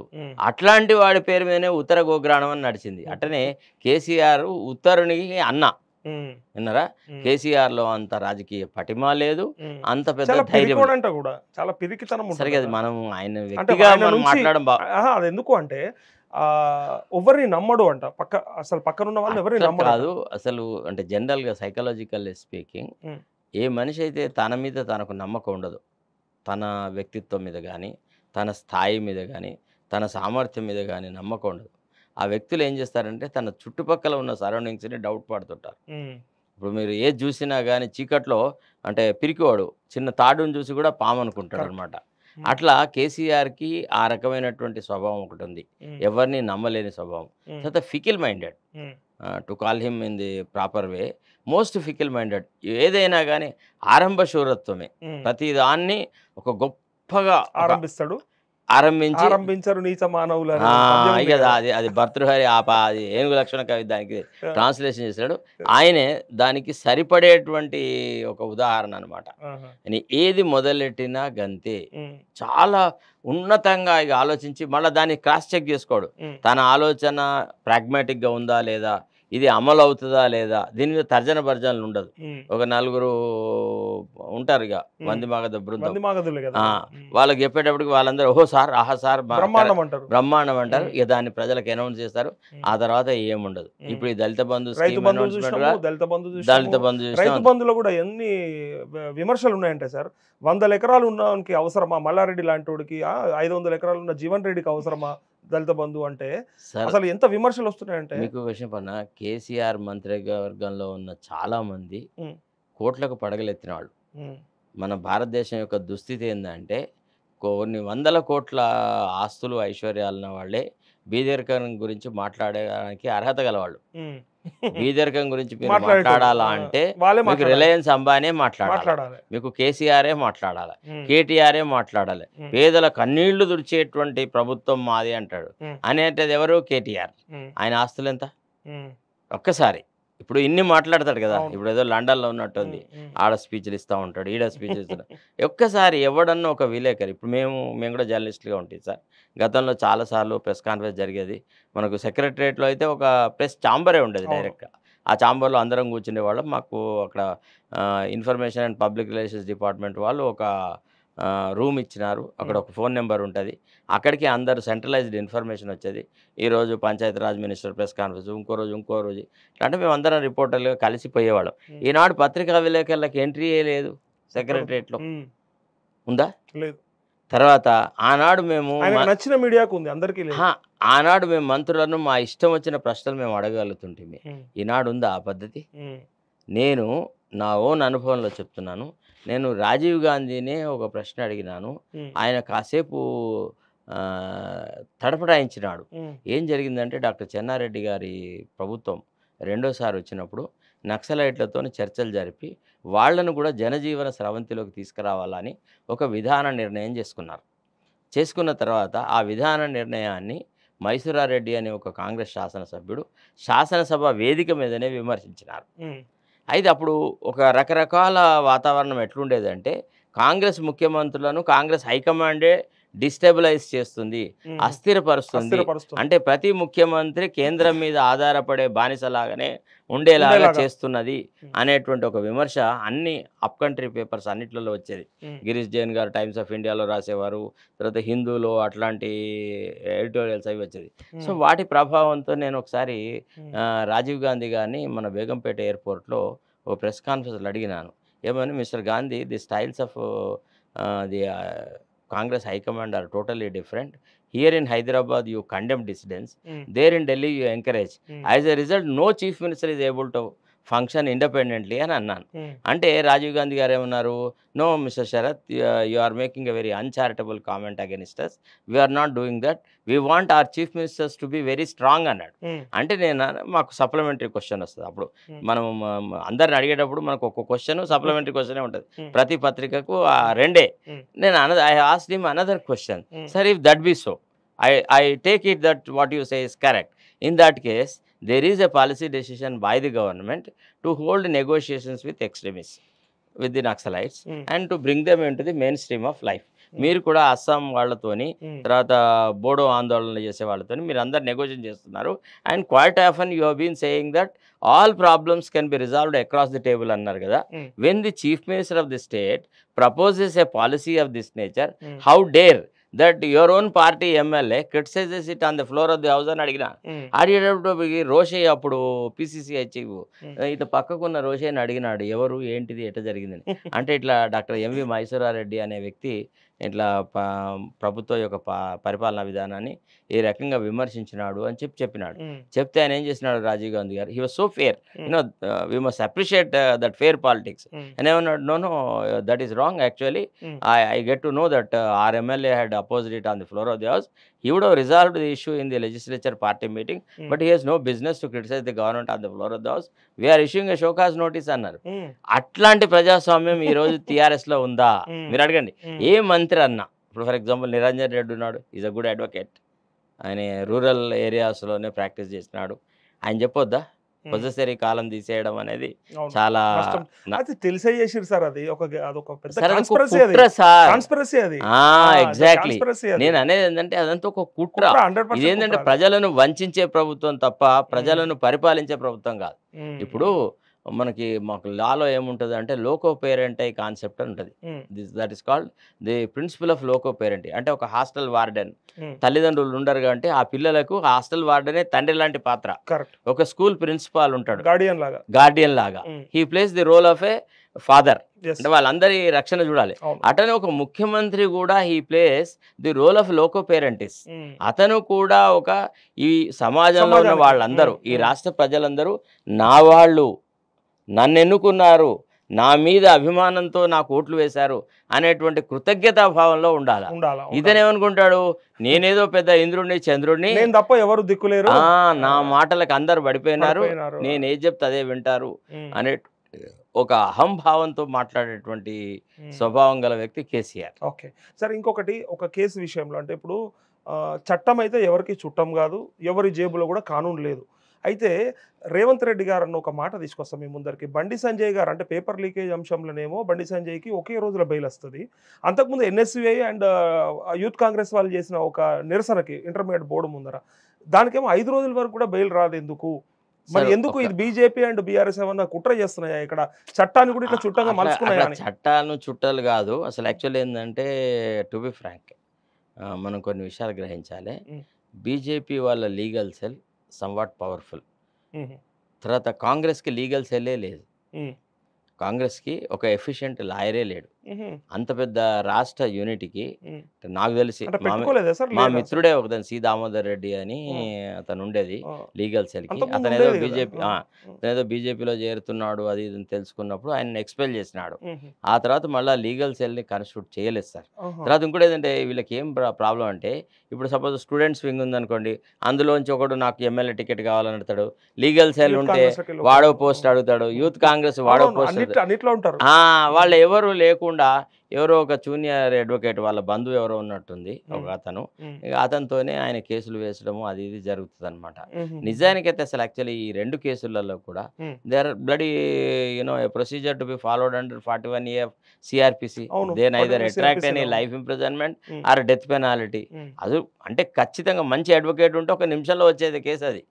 ఫర్ ఎగ్జాంపుల్ మీరు చూసారు చక్రధర్ గౌడ్ను ఒక ఫాల్స్ రేప్ కేసులో పెట్టినారు. 10 రోజుల్లో బెయిల్ తెచ్చామా లేదా? తీన్మార్ మల్లన్నకు బెయిల్ తెచ్చామా లేదా? ఇప్పుడు ఇంతమంది ప్రశ్నించే గొంతులు అందరినీ బయటకు తీస్తున్నామా? ఏది ఇప్పుడు ఎవడన్నా ముట్టుకోమని చూద్దాం. ఇంతకు ముందు ఇప్పుడు యూట్యూబర్స్ ని అందరిని ఎట్లా ఆడిచ్చినారు సార్? కూరగాయలు కొనుక్కుంటే పళ్ళు కొనుక్కుంటే రఘుని ఎత్తుకుపోయినారా? దాస శ్రీనివాసుని ఎట్లా కొట్టినారు, ఎంత బాధ పెట్టినారు, ఎంత దౌర్జన్యం చేస్తున్నారు. ఏది ఇప్పుడు ముట్టుకోమని చూద్దాం. ఇప్పుడు దమ్ముంటే ముట్టుకోమన్నాడు సార్. చక్రధర్ గౌడ్ని నేను ఇంటర్వ్యూ చేసినప్పుడు కూడా చెప్పిండు, లాయర్ శరత్ గారు లేకపోతే నేను ఇక్కడ లేను అని అన్నా. అలా కాదు, లాయర్ శరత్ కుమార్ అని కాదు నేను అనేది. ఇప్పుడు మనకు రోగం వచ్చినప్పుడు సరైన మంచి డాక్టర్ దొరికితే వైద్యం దొరుకుతుంది. అది ఆ వైద్యుడు శరత్ కుమారా ఎల్లయ్యనా మల్లయ్యనా immaterial. But you should know. ఇప్పుడు ఇన్ని లైట్లు ఉన్నాయండి, దేని స్విచ్ దానికి ఉంది. నువ్వు ఆ కనెక్టెడ్ స్విచ్ వేస్తే ఆ లైట్ వెలుగుతుంది. నువ్వు వెయ్యకుండా నువ్వు చట్టాన్ని శాసనాన్ని తిడితే ఏం లాభం? చట్టం ఎవరికి చుట్టం కాదు, న్యాయ వ్యవస్థ అందరికీ ఒకే రకంగా. అదేమో డౌట్ పడ్డాడు రేవంత్ రెడ్డి, అట్లా జరుగుతుందేమో అందుకోసం ఇట్లా చేస్తున్నారేమో. మా వాళ్ళకి రాని బెయిల్ వాళ్ళకి ఎట్లా వస్తుంది? బండి సంజయ్కి లీకేజ్ చేసినోకేమో 1 రోజులు ఇచ్చి పంపిస్తారు ఇంటికి, మా వాళ్ళు నిరసన తెలిపితే 5 రోజులు పెట్టుకుంటారు. విషయం చెప్పన్నా, ఇవన్నీ రాజకీయంగా చేసే విమర్శలు సార్. అక్కడ అట్లా ఏం ఉండదు. ఇవాళ న్యాయ వ్యవస్థలో కూడా కింది మెజిస్ట్రేట్లు తప్పు చేస్తే దానికి జిల్లా కోర్టులు కరెక్ట్ చేస్తాయి, జిల్లా కోర్టులు తప్పు చేస్తే హైకోర్టు కరెక్ట్ చేస్తుంది, హైకోర్టు కరెక్ట్ తప్పు చేస్తే సుప్రీంకోర్టు కరెక్ట్ చేస్తుంది. ఇటీవలే సతన్ కుమార్ అంటిల్ వర్సెస్ సిబిఐ అనే ఒక జడ్జిమెంట్లో సుప్రీంకోర్టు చెప్పింది ఏమని, కింది న్యాయస్థానాలు కనుక ఒకవేళ ఏదైనా తప్పు పొరపాటు చేస్తుంటే ఆ న్యాయమూర్తుల నుంచి ఎడ్యుకేటరీ ఫంక్షన్స్ తీసి పారేసేసి మళ్ళీ అకాడమీకి పంపించి వాళ్ళకి ట్రైనింగ్ ఇప్పిమన్నారు. ఒక జిల్లా జడ్జిని ఇటీవల ఒక జిల్లా జడ్జి తప్పుడు ఆర్డర్ రాస్తే ఆయనని జ్యుడిషియల్ ఫంక్షన్స్ తీసిపారేసేసి అకాడమీకి పంపించారు. అంటే గత కొంత సంవత్సరాలుగా, అంటే డివై చంద్రచూడ్ గారు ఎప్పుడైతే చీఫ్ జస్టిస్ తయారైన అంటే వచ్చారో, ఆయన అపాయింట్మెంట్ తర్వాత వ్యక్తి స్వేచ్ఛ మీద చాలా బ్రహ్మాండమైన జడ్జిమెంట్స్ వచ్చినాయి. అంతకుముందు అడ్రసింగ్ ది గ్యాలరీ జడ్జిలు ఉండేది చీఫ్ జస్టిస్లు, యాడ మీటింగ్లు సన్మానాలు అవి ఇవి అన్ని అట్లాంటి రకరకాలుగా చాలా డిఫరెంట్ వేలో పోతున్నాడు. అదొక పద్ధతి. కానీ ఇప్పుడు అట్లా కాదు. ఇప్పుడు సుప్రీంకోర్టు ప్రతి దాంట్లో అకౌంటబిలిటీ అడుగుతుంది.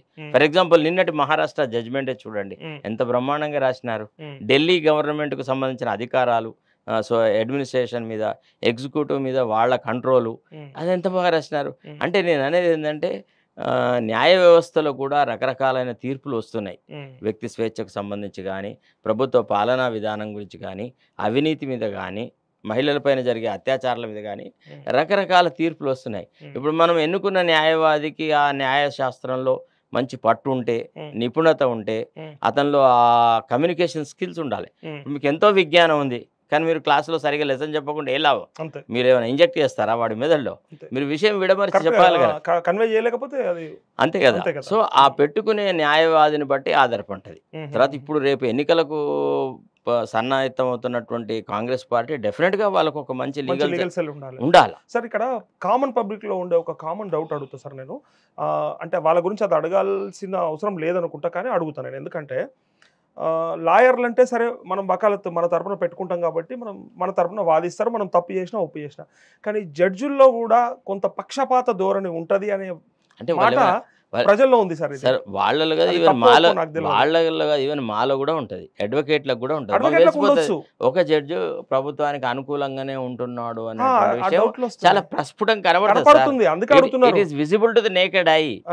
మీకు అర్థమైందా లేదా? ఇప్పుడు ఎట్లుంటుంది అంటే వాళ్ళేమో ఆకాశం చూడిపడ్డారా? Are they angels fallen on the ground? వాళ్ళు న్యాయవాదుల ఇక్కడి నుంచి తయారు. ఇప్పుడు ఈ పోస్ట్ ఇప్పుడు కమిటెడ్ ఎగ్జిక్యూటివ్, కమిటెడ్ జ్యుడిషియరీ అని రెండు ఉంటుందండి. కమిటెడ్ ఎగ్జిక్యూటివ్ అంటే మనం ఏది చెప్తే అది వినేటువంటి అధికారులను కమిటెడ్ ఎగ్జిక్యూటివ్ అంటాం.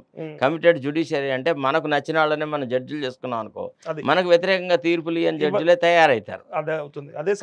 అట్లా కాకుండా స్వచ్ఛందంగా ఇప్పుడు ఫర్ ఎగ్జాంపుల్ ఈ ఎగ్జామినేషన్ పేపర్ లీకేజ్ ఉంది ఫర్ ఎగ్జాంపుల్. ఎందుకు లీకేజ్ చేస్తారండి అంటే అహర్నిశలు కృషి చేసిన విద్యార్థి వాడు సెలెక్ట్ అయ్యింది అనుకోండి, వాడు వీళ్ళు చెప్పినట్టు వింటాడా? వినడు. నేను ఒక చిన్న ఎగ్జాంపుల్ చెప్తా.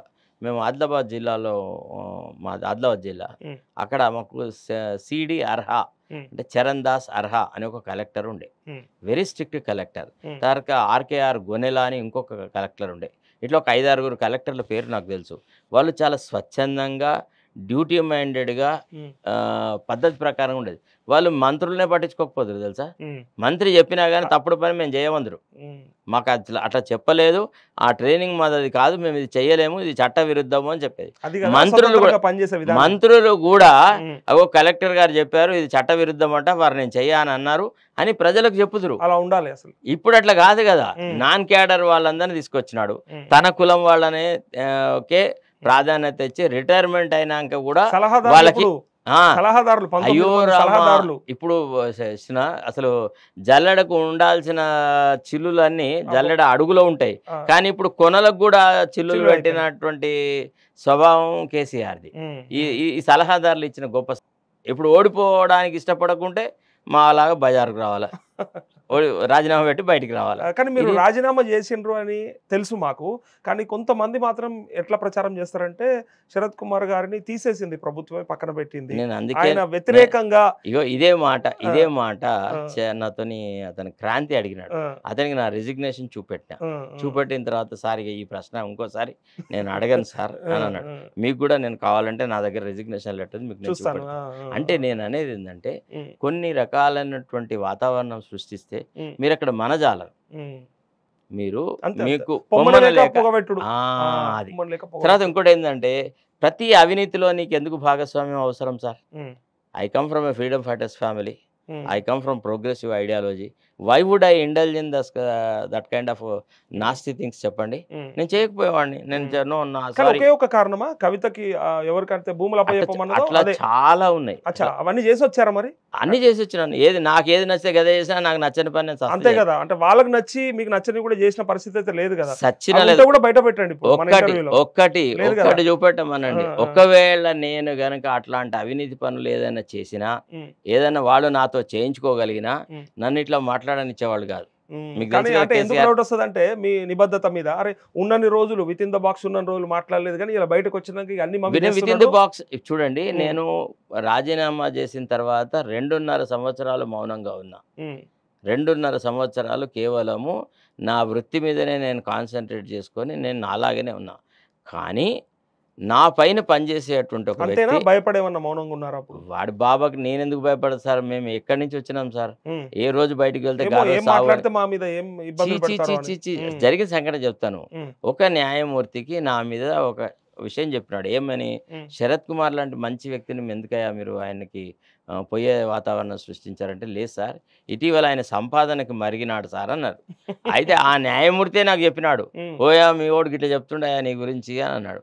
అప్పుడు నాకు అనిపించింది, then yes I have to now come out. Otherwise silently if I suffer that allegation, that means I'm part of their system, when I did not do so why should అని అప్పుడు నేను బయటకు వచ్చి మాట్లాడడం మొదలెట్టిన. నేను ఇప్పుడు కూడా ఛాలెంజ్ చేస్తున్నాను, అబ్బా నీ ద్వారా ఛాలెంజ్ చేస్తున్నా. నేను చేసిన ఒక్క అవినీతి పని ఏదన్నా ఉంటే వాళ్ళకు దమ్ము ఉంటే బయట పెట్టమని, వాళ్ళు చేసిన అవినీతిని నేను బయట పెడతా, ఎంక్వైరీ జరుపుతానన్న అష్యూరెన్స్ నాకు ఇవ్వను.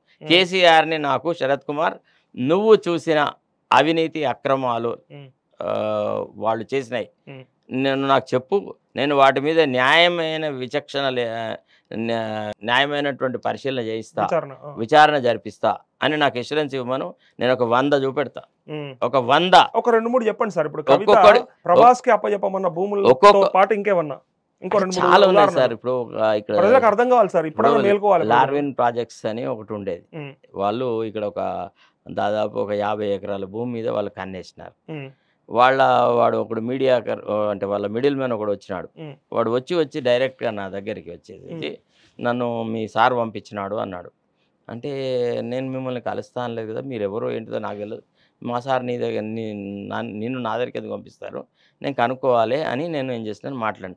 అవును, ఒక ఆయన ఎవరో మిమ్మల్ని కలుస్తా అన్నారు, దాంట్లో తప్పే ఉంది, కలుస్తాను. నేను నార్మల్గా ఎవరిని కలవకపోతుంటే I use to meet people only in my chambers, never allowed to come to my residence. అన్న తర్వాత ఏం చేసినాడు, నాకు ఒక ఫోటో ఆల్బమ్లో పుస్తకం చూపెట్టినాడు.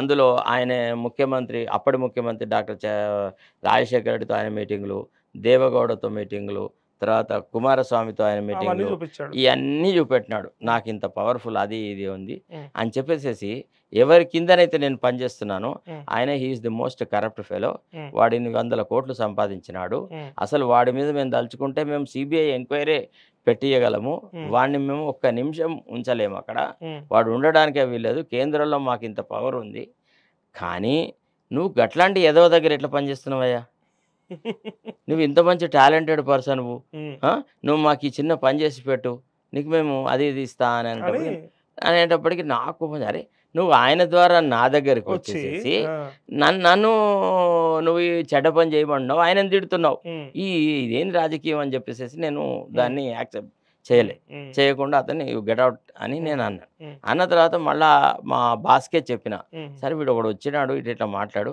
వాడు నా ముందే అడిషనల్ అడ్వకేట్ జనరల్, నేను అది వాడు నా ముందే డైరెక్ట్గా కవితకు ఫోన్ కొట్టినాడు, కొట్టేసేసి కవిత ద్వారా నాతో మాట్లాడిచ్చినాడు. ఏమైనా ఇట్లా అంటే, అవును నేను డాడీతో మాట్లాడినాను, ఈ కేసు మనం వాళ్ళకి అనుకూలంగా పోవాలి, వాళ్ళు మన పార్టీకి చాలా ఉపయోగకరమైన వ్యక్తులు అని చెప్పి మాట్లాడింది.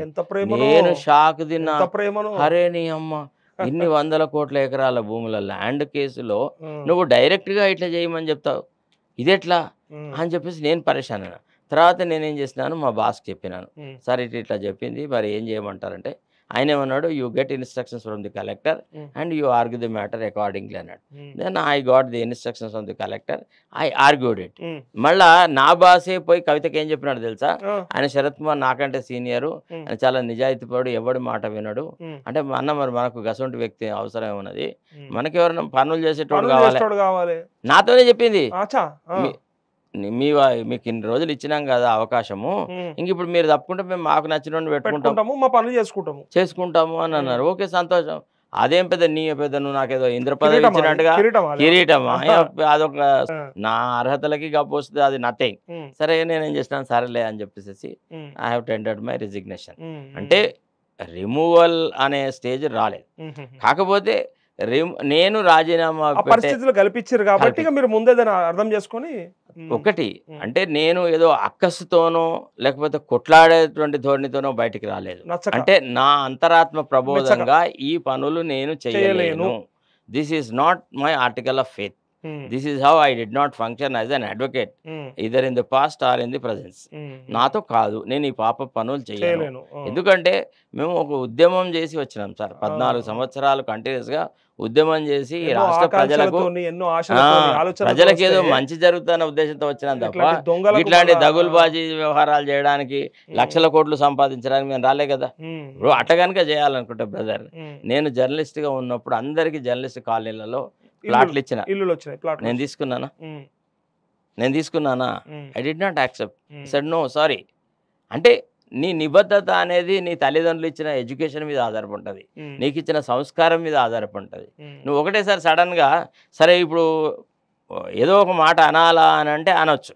అంటే నా దగ్గరికి కొంతమంది విలేకరులని ఈ రకంగా ప్రశ్న వేయండి, మీరు ప్రశ్న వేయండి అని చెప్పి పంపించిన వాళ్ళు ఉన్నారు. నేను ఓపెన్గా ఛాలెంజ్ చేస్తున్నాను, yes let them come forward, then I will stand for the scrutiny అని అప్పుడు నోరు మూసుకున్నాను అనమాట. రాజీనామా అంటే ఆ పర్టికులర్ పరిస్థితులు ఆ రకంగా సృష్టించినారు. ఆ తర్వాత ఒక వాళ్ళకి అనుకూలంగా మాట్లాడే ఒక కుహనా మేధావి ఉంటాడు కదా, ఆయనతోని ఏమంటే నాకు ఎక్స్టెన్షన్ ఇవ్వకపోతే కోపంతోని నేను ప్రభుత్వాన్ని విమర్శిస్తున్నా అనే ఒక మాట ఆయన మాట్లాడినాడు.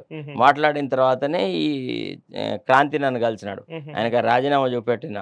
ఆయన ఏం మేధావో ఎక్కడ మేధావో నాకు తెలియదు. ఆయనకి అసలు ఓన్లీ థియరిటికల్ నాలెడ్జే ఉంది ఆయనకి. రాజీనామా చేసిన లెటర్ అంత స్పష్టంగా ఉంటే మీకు క్లియర్ చూపెట్టినా కదా, మీకు చూపెట్టే కదా రిజిగ్నేషన్ లెటర్. అంత లెటర్ మరి పోనీ నేను ఇచ్చిన డేట్లో కనుక లేకపోతే, లేదా ఆ డేట్ తర్వాత కనుక ఒకవేళ నా జీవో రిజిగ్నేషన్ యాక్సెప్ట్ చేస్తున్నట్టు లేకపోతే ఐఎమ్ రెస్పాన్సిబుల్. పోనీ let them say that we have removed, he has not resigned అని అనుమను. ఇప్పటికి అనుమను ఎవరినన్నా, ఎవరినన్నా అనుమను. ఏమని మేము శరత్ కుమార్ను తీసేసినాము అని అనుమను అంటారా? అనలేరు. ఎట్లా అంటారు? చెప్తున్నాను. అనగలగాలంటే అది నిజమై ఉండాలి కదా, ఉండాలి కదా, నిజమైతేనే చరిత్ర మాట్లాడదు. ఇప్పుడు మనుషులు అబద్ధాలు ఆడతారేమో కానీ కాగితాలు అబద్ధం ఆడవు కదా, డాక్యుమెంట్ అయితే ఉంటుంది కదా, ప్రభుత్వం రికార్డులలో ఉంటుంది కదా. Correct sir. సార్ ఇంకొక విషయంకి వస్తే తీన్మార్ మల్లన్న కేసులో మీ పేరుగా అంటే మోగిపోయింది అనుకోండి. అంటే మల్లన్నని బయటికి ఎప్పుడు తెస్తారా అని వాళ్ళ ప్రేక్షకులు లేకపోతే ఆయన అభిమానులు అడుగుతూ ఉంటుండే మమ్మల్ని, మేము కూడా చెప్తా ఉంటుంటే శరత్ సారు ప్రయత్నం చేస్తున్నాడు అని అన్నప్పుడు మీరు బెయిల్ విషయంలో వచ్చినప్పుడు ఒక మాట చెప్పేటోళ్ళు సార్. అంటే కొత్త ప్రొసీజర్ని అడాప్ట్ చేసుకున్నారు, దాని వల్లనే ఆ టెక్నికల్ రీజన్ వల్లనే మల్లన్నకి బెయిల్ రాకుండా ఉంది అని చెప్పినారు కదా. సో అక్కడ ఒకే పోలీస్ స్టేషన్లో మేడిపల్లి పిఎస్లో 294, 299 రెండు కేసుల్లో అంటే 14 రోజులు రిమాండ్. అంటే ఒకే స్టేషన్లో అయిన రెండు కేసులకి 2 సార్లు విడివిడిగా రిమాండ్లో పెట్టొచ్చా? ఏంటా ప్రొసీజర్ అసలు? అప్పుడు ఏం జరిగింది? అందుకోసం 28 రోజులు ఎందుకు పట్టింది అసలు ఆయనకి? అంటే యాక్చువల్లీ ఏంటంటే మనకి ఒక పోలీస్ స్టేషన్లో గతంలోనే ఈ టాపిక్ డిస్కషన్కి వచ్చింది. ఇది మన దగ్గర ఒక జడ్జ్మెంట్ ఉంది, జస్టిస్ TCH సూర్యరావుది. అంటే ఒక పోలీస్ స్టేషన్లో ఒక వ్యక్తి మీద 4-5 క్రైములు ఉన్నాయి అనుకోండి. ఒక క్రైమ్లోనే అరెస్ట్ చేసి మిగతా క్రైమ్లలో అరెస్ట్ చూపెట్టకుండా మళ్ళీ పీటీ వారెంట్ల ద్వారా మళ్ళా అతని రిమాండ్ కోరడము అనేది తప్పు. ఒక కేసులో అరెస్ట్ అయితే మిగతా కేసులలో అరెస్ట్ అయినట్టుగానే భావించాలా అని చెప్పేసి ఒక తీర్పు ఉంది. ఆ తీర్పును ఆధారంగా మేము ఏం చేసినామంటే జడ్జి గారికి చూపెట్టి, వాళ్ళు 294లోనేమో ఈయన అరెస్ట్ను చూపెట్టలేదు, 299లోనేమో ఇతన్ని అరెస్ట్ చూపెట్టేసేసి ఇతని బెయిల్ను డిలే చేయడానికని ట్రై చేసినారు. నిజానికి అసలు యాక్చువల్లీ అతను తీన్మార్ వలన అంతకంటే ముందే బయటికి రాగలుగుతుండే. కానీ మా కర్మానికి ఏంటంటే ప్రతి శుక్రవారం ఒక హాలిడే వచ్చేది. ఒకసారి బాబు జగజీవన్ బర్త్డే వచ్చింది, ఒకసారి అంబేద్కర్ గారి బర్త్డే వచ్చింది. అట్లా సెలవులు పోంగా మ్యాక్సిమం అతను జైల్లో ఉన్నది ఒక 12-13 రోజులు. ఒకటేసారి వాళ్ళు అన్ని పీటీ వారెంట్ల ప్రొసీజర్ స్టార్ట్ చేసినారు. చేయంగానే ఇమీడియట్గా మేము ఒక బ్రహ్మాస్త్రం వేసినాం, రెడ్ పిటిషన్ వేసేసి పీటీ వారెంట్లు ఇష్యూ చేయడానికి వీల్లేదు. అది మంచి ఊరట, యాక్చువల్గా రెమెడీ, అది మెయిన్ రిలీఫ్ అదే. దాంతోనే ఈ పీటీ వారెంట్ల procedure, this abuse of citizens liberty అనే దాన్ని ఈ రకంగా కొట్టొచ్చు అని ఒక కొత్త పద్ధతిని అవలంబించి అది చేసి సక్సీడ్ అయినాం. దాంతో ఏమైందంటే ఆ పీటీ వారెంట్లని ఇష్యూ కాకపోవడం వల్ల ఆయన అతి త్వరలో బయటికి రావడం జరిగింది. అట్లా. ఓకే. కానీ సార్ ఇంకా కామన్ పబ్లిక్లో ఉన్న ఒక డౌట్ మీ ముందు పెడతా సార్. ఇంత సీనియర్ న్యాయవాదిగా ఉన్న మీరు మాత్రమే చెప్పగలుగుతారు ఇది. ఏదైనా ఒక కంప్లైంట్ వచ్చినప్పుడు పోలీస్ స్టేషన్లో ఎఫ్ఐఆర్ చేసిన తర్వాత స్టేషన్ బెయిల్ రూపంలో అంటే 41A CRPC నోటీస్, అది నోటీసా బెయిల్? యాక్చువల్గా దాని పేరుట ఎన్నో వేల రూపాయలు నొక్కుతున్నారు పోలీస్ స్టేషన్లల్లో, ఆ సామాన్యుల్ని ఆగమాగం చేస్తున్నాయి పోలీస్ స్టేషన్. అది నోటీసా బెయిలా? కరెక్ట్ చెప్పండి. అది నోటీస్. బెయిల్ అని చెప్తారు ఎందుకు? స్టేషన్ బెయిల్ కాదు, అది స్టేషన్ బెయిల్ కాదు, బెయిల్ ఇవ్వడం కాదు, ఏది కాదు. అది 41A నోటీసు. ఆ నోటీస్ తీసుకొని ఆయన పర్టికులర్ అంటే during the course of investigation under 161 of the CRPC a police officer can call anybody to his police station for enquiry purpose. So every person who has been called to the police station need not be arrested. 41A ఏం చెప్తుందంటే ముందు అతనికి notice ఇవ్వు, అతను నీకేం సమాధానం కావో అన్ని సహకరిస్తాడు. 7 years below punishment ఉన్న వాటిలో నీకు అరెస్ట్ చేయడానికి వీల్లేదు అని అది ఒక నోటీస్ మాత్రమే. There is no station bail. Cognizable offences లో అరెస్ట్ చేయొచ్చా సార్? yes. ఓకే. సో ఇది justice Arnesh Kumar versus state of ఇది దాంట్లో ఉందన్నమాట ఆ జడ్జ్మెంట్ లో. కానీ దీన్ని అడ్డం పెట్టుకొని డబ్బులు సంపాదిస్తున్నాయి పోలీస్ స్టేషన్లు, ఇది స్టేషన్ బెయిల్ ఇస్తున్నా నీకు అని చెప్పి డబ్బులు తీసుకుంటున్నారని పేద ప్రజలు అంటుంటే విన్నా సార్. అయితే కరెక్ట్ అయ్యో ఒక విషయం పన్న శతకోటి దరిద్రాలకు అనంతకోటి ఉపాయాలని పోలీసులకి అగ్నేష్ కుమార్ కాన్సెప్ట్ వచ్చినాక చాలా సమస్యలు ఎదురవుతున్నాయి. కాబట్టి వాళ్ళు ఏం చేస్తున్నారంటే 41 నోటీస్ ఇచ్చి కూడా నేను వదిలేడుతున్నాం కాబట్టి నువ్వు మాకు ఎంతో కొంత డబ్బులు ఇవ్వు అన్నట్టుగా దాన్ని బెయిల్ అని చెప్తున్నారు, స్టేషన్ బెయిల్ అని చెప్తున్నారు. సో ఆ 41A నోటీస్ అనేది నిజంగా సామాన్యులకు ఉపయోగకరమైన లేదంటే ఇబ్బందికరం? పూర్తి ఉపయోగకరమైనది. As a matter of right అడగాల. బిలో 7 years పనిష్మెంట్ ఉన్న వాటిలలో ప్రతి accused as a matter of right నాకు 41A నోటీస్ ఇవ్వు, ఇస్తేనే నేను పోలీస్ స్టేషన్ కి వస్తా, లేకపోతే రాను అని చెప్పొచ్చు. అట్లా 41A నోటీస్ ప్రొసీజర్ నేను ఫాలో గాను, I want follow some other procedure అని అంటే అప్పుడు సిఐ గారు ఆ ఇన్వెస్టిగేటింగ్ ఆఫీసర్ రీజన్స్ ఇవ్వాలి. ఎందుకు 41A నోటీస్ ప్రొసీజర్ ఇతనికి అప్లికబుల్ కాదో ఇతను రీజన్స్ ఇవ్వాలి. ఇతను ఇచ్చిన రీజన్స్ తోని రిమాండ్ చేసేటప్పుడు జ్యుడిషియల్ ఆఫీసర్ కూడా సాటిస్ఫై కావాలా, ఏమని సిఐ గారు ఈ 41A ప్రొసీజర్ అడాప్ట్ చేయకపోవడం కరెక్టే అని తన ప్రైమ్ ఆఫీస్ ఒపీనియన్ కూడా చెప్పాలా. ఈ ఇద్దరు ఎవరొకళ్ళు తప్పు చేసినా గానీ వాళ్ళిద్దరి నుంచి ఆ బాధ్యతలను తప్పించేసి వాళ్ళని ట్రైనింగ్ కాలేజీకి పంపమని సుప్రీంకోర్టు జడ్జిమెంట్ ఇచ్చింది. అందుకే కదా మేము ఇన్సిస్ట్ చేస్తుంది ఇప్పుడు ప్రతి చోట. ఇప్పుడు ఇవాళ ప్రశ్నించే గొంతుల సంఖ్య ఎందుకు పెరిగింది అంటావు? ఎవరికైనా ప్రతి చోట అదే ఇది కదా. ఇప్పుడు శంకు యాదవ్ గాని చాలా మంది మనం యూట్యూబర్స్ నే మెయిన్ గా వీళ్ళు టార్గెట్ చేసింది ఎవరిని అంటే మనలాంటి వాళ్ళని. ఎవరైతే మనం వాళ్ళు ఏది చెప్తే అది వినక డూడు బసవన్న లాగా ఉండలేదో ప్రశ్నించడం మొదలెట్టినామో, అరే ఇది అవినీతి, ఇది తప్పు, ఉద్యమ పార్టీకి సరిపడదు, ఉద్యమంతో వచ్చిన ప్రభుత్వాన్ని ఇట్లా చేయొద్దు అని అడిగినందుకే కదా ఈ రకమైన హింస పీడన. సో మనం ఎప్పుడైతే ఈ ఫీల్డ్ లో ఎంటర్ అయ్యి నథింగ్ డూయింగ్ అని కొట్లాడడం మొదలెట్టామో ఇంకా అప్పుడు వాళ్ళ కొద్దిగా ఆత్మస్థైర్యం తగ్గుతుంది కదా. మల్లన్న విషయంలో కూడా అంతే జరిగింది. మల్లన్న మీద ఎన్ని కేసులు పెట్టినారు? 51, 57 ఉన్నట్టు. ఇప్పుడు సెకండ్ సారి 90 కేసులు పెట్టినామని వాళ్ళు రిమాండ్ కేసు జడ్జి అడిగినాడు. ఇన్ని కేసులలో ఇన్ని సార్లు నువ్వు పీటీ వారెంట్లు తెచ్చి ఇన్ని సార్లు నువ్వు షూరిటీస్ అడిగితే బయటకు రానియకుండా చేద్దామని ప్లాన్ వేసావు కదా, ఇది ఇట్లా చేయొచ్చా అని చెప్పి విజయసేన్ రెడ్డి గారు ఒక పెద్ద ఆర్డర్ రాసినాడు, లకోట ఆర్డర్. బ్రహ్మాండంగా పనిచేస్తున్నాడు. ఆ ఆధారంతో ఆయన బయటకు రాడు. ఇంకొకటి సార్, అంటే మొయినాబాద్ ఎమ్మెల్యేల కేసులో కూడా నేను హైకోర్టులో జరిగిన ఆర్గ్యుమెంట్స్ విన్నప్పుడు అంటే 41A CRPC గురించి అంటే వాళ్ళు పోలీసులు చెప్పిన మాట ఏంటంటే అంటే సాక్ష్యాధారాలను తారుమారు చేస్తారేమో అన్న అనుమానం కలిగినా లేదంటే వాళ్ళు ఇంకెక్కడికైనా వెళ్తారేమో అనుకున్నప్పుడు అంటే పారిపోతారేమో అని అనుకున్నప్పుడు మాత్రమే అరెస్ట్ చేయాలని చెప్పారు. అంటే 41A CRPC ఇచ్చినా అరెస్ట్ చేసే అవకాశం, ఇవ్వకుండా కూడా అరెస్ట్ చేసే అవకాశం ఉంది అని చెప్పినారు. అంటే 41, 41A అని రెండు ఉంటాయి. 41 ప్రొసీజర్ అంటేనేమో wear the police officer reasonably thinks that arrest is a must. అలాంటప్పుడు అతను ఈ కారణాలే రాయాల. ఇతను విట్నెస్లను ఇన్ఫ్లుయెన్స్ చేస్తాడనో, లేకపోతే పారిపోతాడనో, ఇన్వెస్టిగేషన్ కు సహకరించడనో, ఇతను చేసిన నేరానికి సంబంధించి ఇంకా తదితరమైన ఎంక్వైరీలు చేయాలన్నప్పుడు ఇతని కస్టడీ మాకు అవసరము, కస్టోడియల్ ఇంట్రాగేషన్ ఇతనితో చేయాల్సి వస్తుంది కాబట్టి అట్లాంటి నోటీస్ ఇవ్వాల్సిన అవసరం లేదు అని చెప్పి ప్రొసీజర్. కానీ ఎమ్మెల్యేలేదు అదంతా పెద్ద కుక్కడప్ కేసు అబ్బా, దాంట్లో ఏముంది, అంత ఉత్త బోగస్ కేసు అది. ఏముంది ఇప్పుడు మరి ఇప్పుడు తీరా ఏమైంది మరి? అదే అనిపిస్తుంది సార్. ఇప్పుడు ఏమైంది చెప్పండి. వచ్చినప్పుడు మాత్రం ఇట్లా డ్రగ్స్ కేసు లేకపోతే అమీన్పూర్ భూముల కేసు, మొయినాబాద్ కేసు అంటే పెద్దగా చెప్తారు. ఆ డ్రగ్స్ కేసు కూడా ఆ డ్రగ్స్ కేసు కూడా నేనే చేసిన. సినిమా యాక్టర్లని అందరినీ చేసిన, చార్మి గిర్మి వాళ్ళందరి కేసు నేనే చేసిన. అప్పుడు అకున్ సబర్వాల్ సిట్ కి ఇన్ఛార్జ్ ఉండే.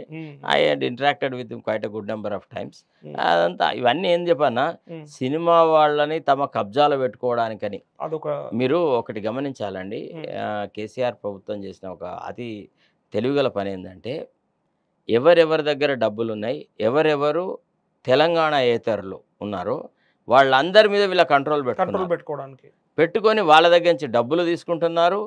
వాళ్ళు కూడా ఇక్కడ కేసీఆర్ ప్రభుత్వంతో మంచిగా లేకపోతే మనకి మన ఆస్తులకు ఐశ్వర్యాలకి మన వాటికి ప్రాబ్లం జరుగుతుంది. ఇటీవల ఒక సీనియర్ యాక్టర్ కూడా కేసీఆర్ ను పొగుడుతూ మాట్లాడినాడు. వాడు చేసిన పనులన్నీ లుచ్చా పనులు, వాడు కట్టిన కన్స్ట్రక్షన్స్, వాడి ల్యాండ్ డిస్ప్యూట్స్ అవన్నీ. అంటే వాడికి తెలుసు అనమాట కేసీఆర్ను పొగడకుంటే మనకు నష్టం అని చెప్పి. లేకపోతే కేటీఆర్లో ఏమంత పెద్ద టాలెంట్ ఉందని అన్ని సినిమా ఫంక్షన్లకి వాటికి వీటికి ఇంగ్లీష్ బాగా మాట్లాడతాడు కదా సార్. అట్లా అందరూ మాట్లాడతారు sir. If there is a competition between he and me, rather I can show him his place. మాట్లాడమని చూద్దాం ఎంత ఫ్లూయెంట్ గా మాట్లాడతాడో. Of course I'm born and brought up in Telugu medium student చదువుకుని వచ్చినాను. నేను ఓన్లీ పోస్ట్ గ్రాడ్యుయేషన్ లో English లో నేర్చుకున్నాను. ఎస్, నేను ఛాలెంజ్ చేస్తున్నా ఆయనతోని. మాట్లాడమను. ఆయన కంటే ఫ్లూయెంట్గా మాట్లాడగలను, ఆయన కంటే చక్కటి భాష మాట్లాడగలను. ఒకవేళ if that is the competition. నేను అనేది ఒట్టి భాష.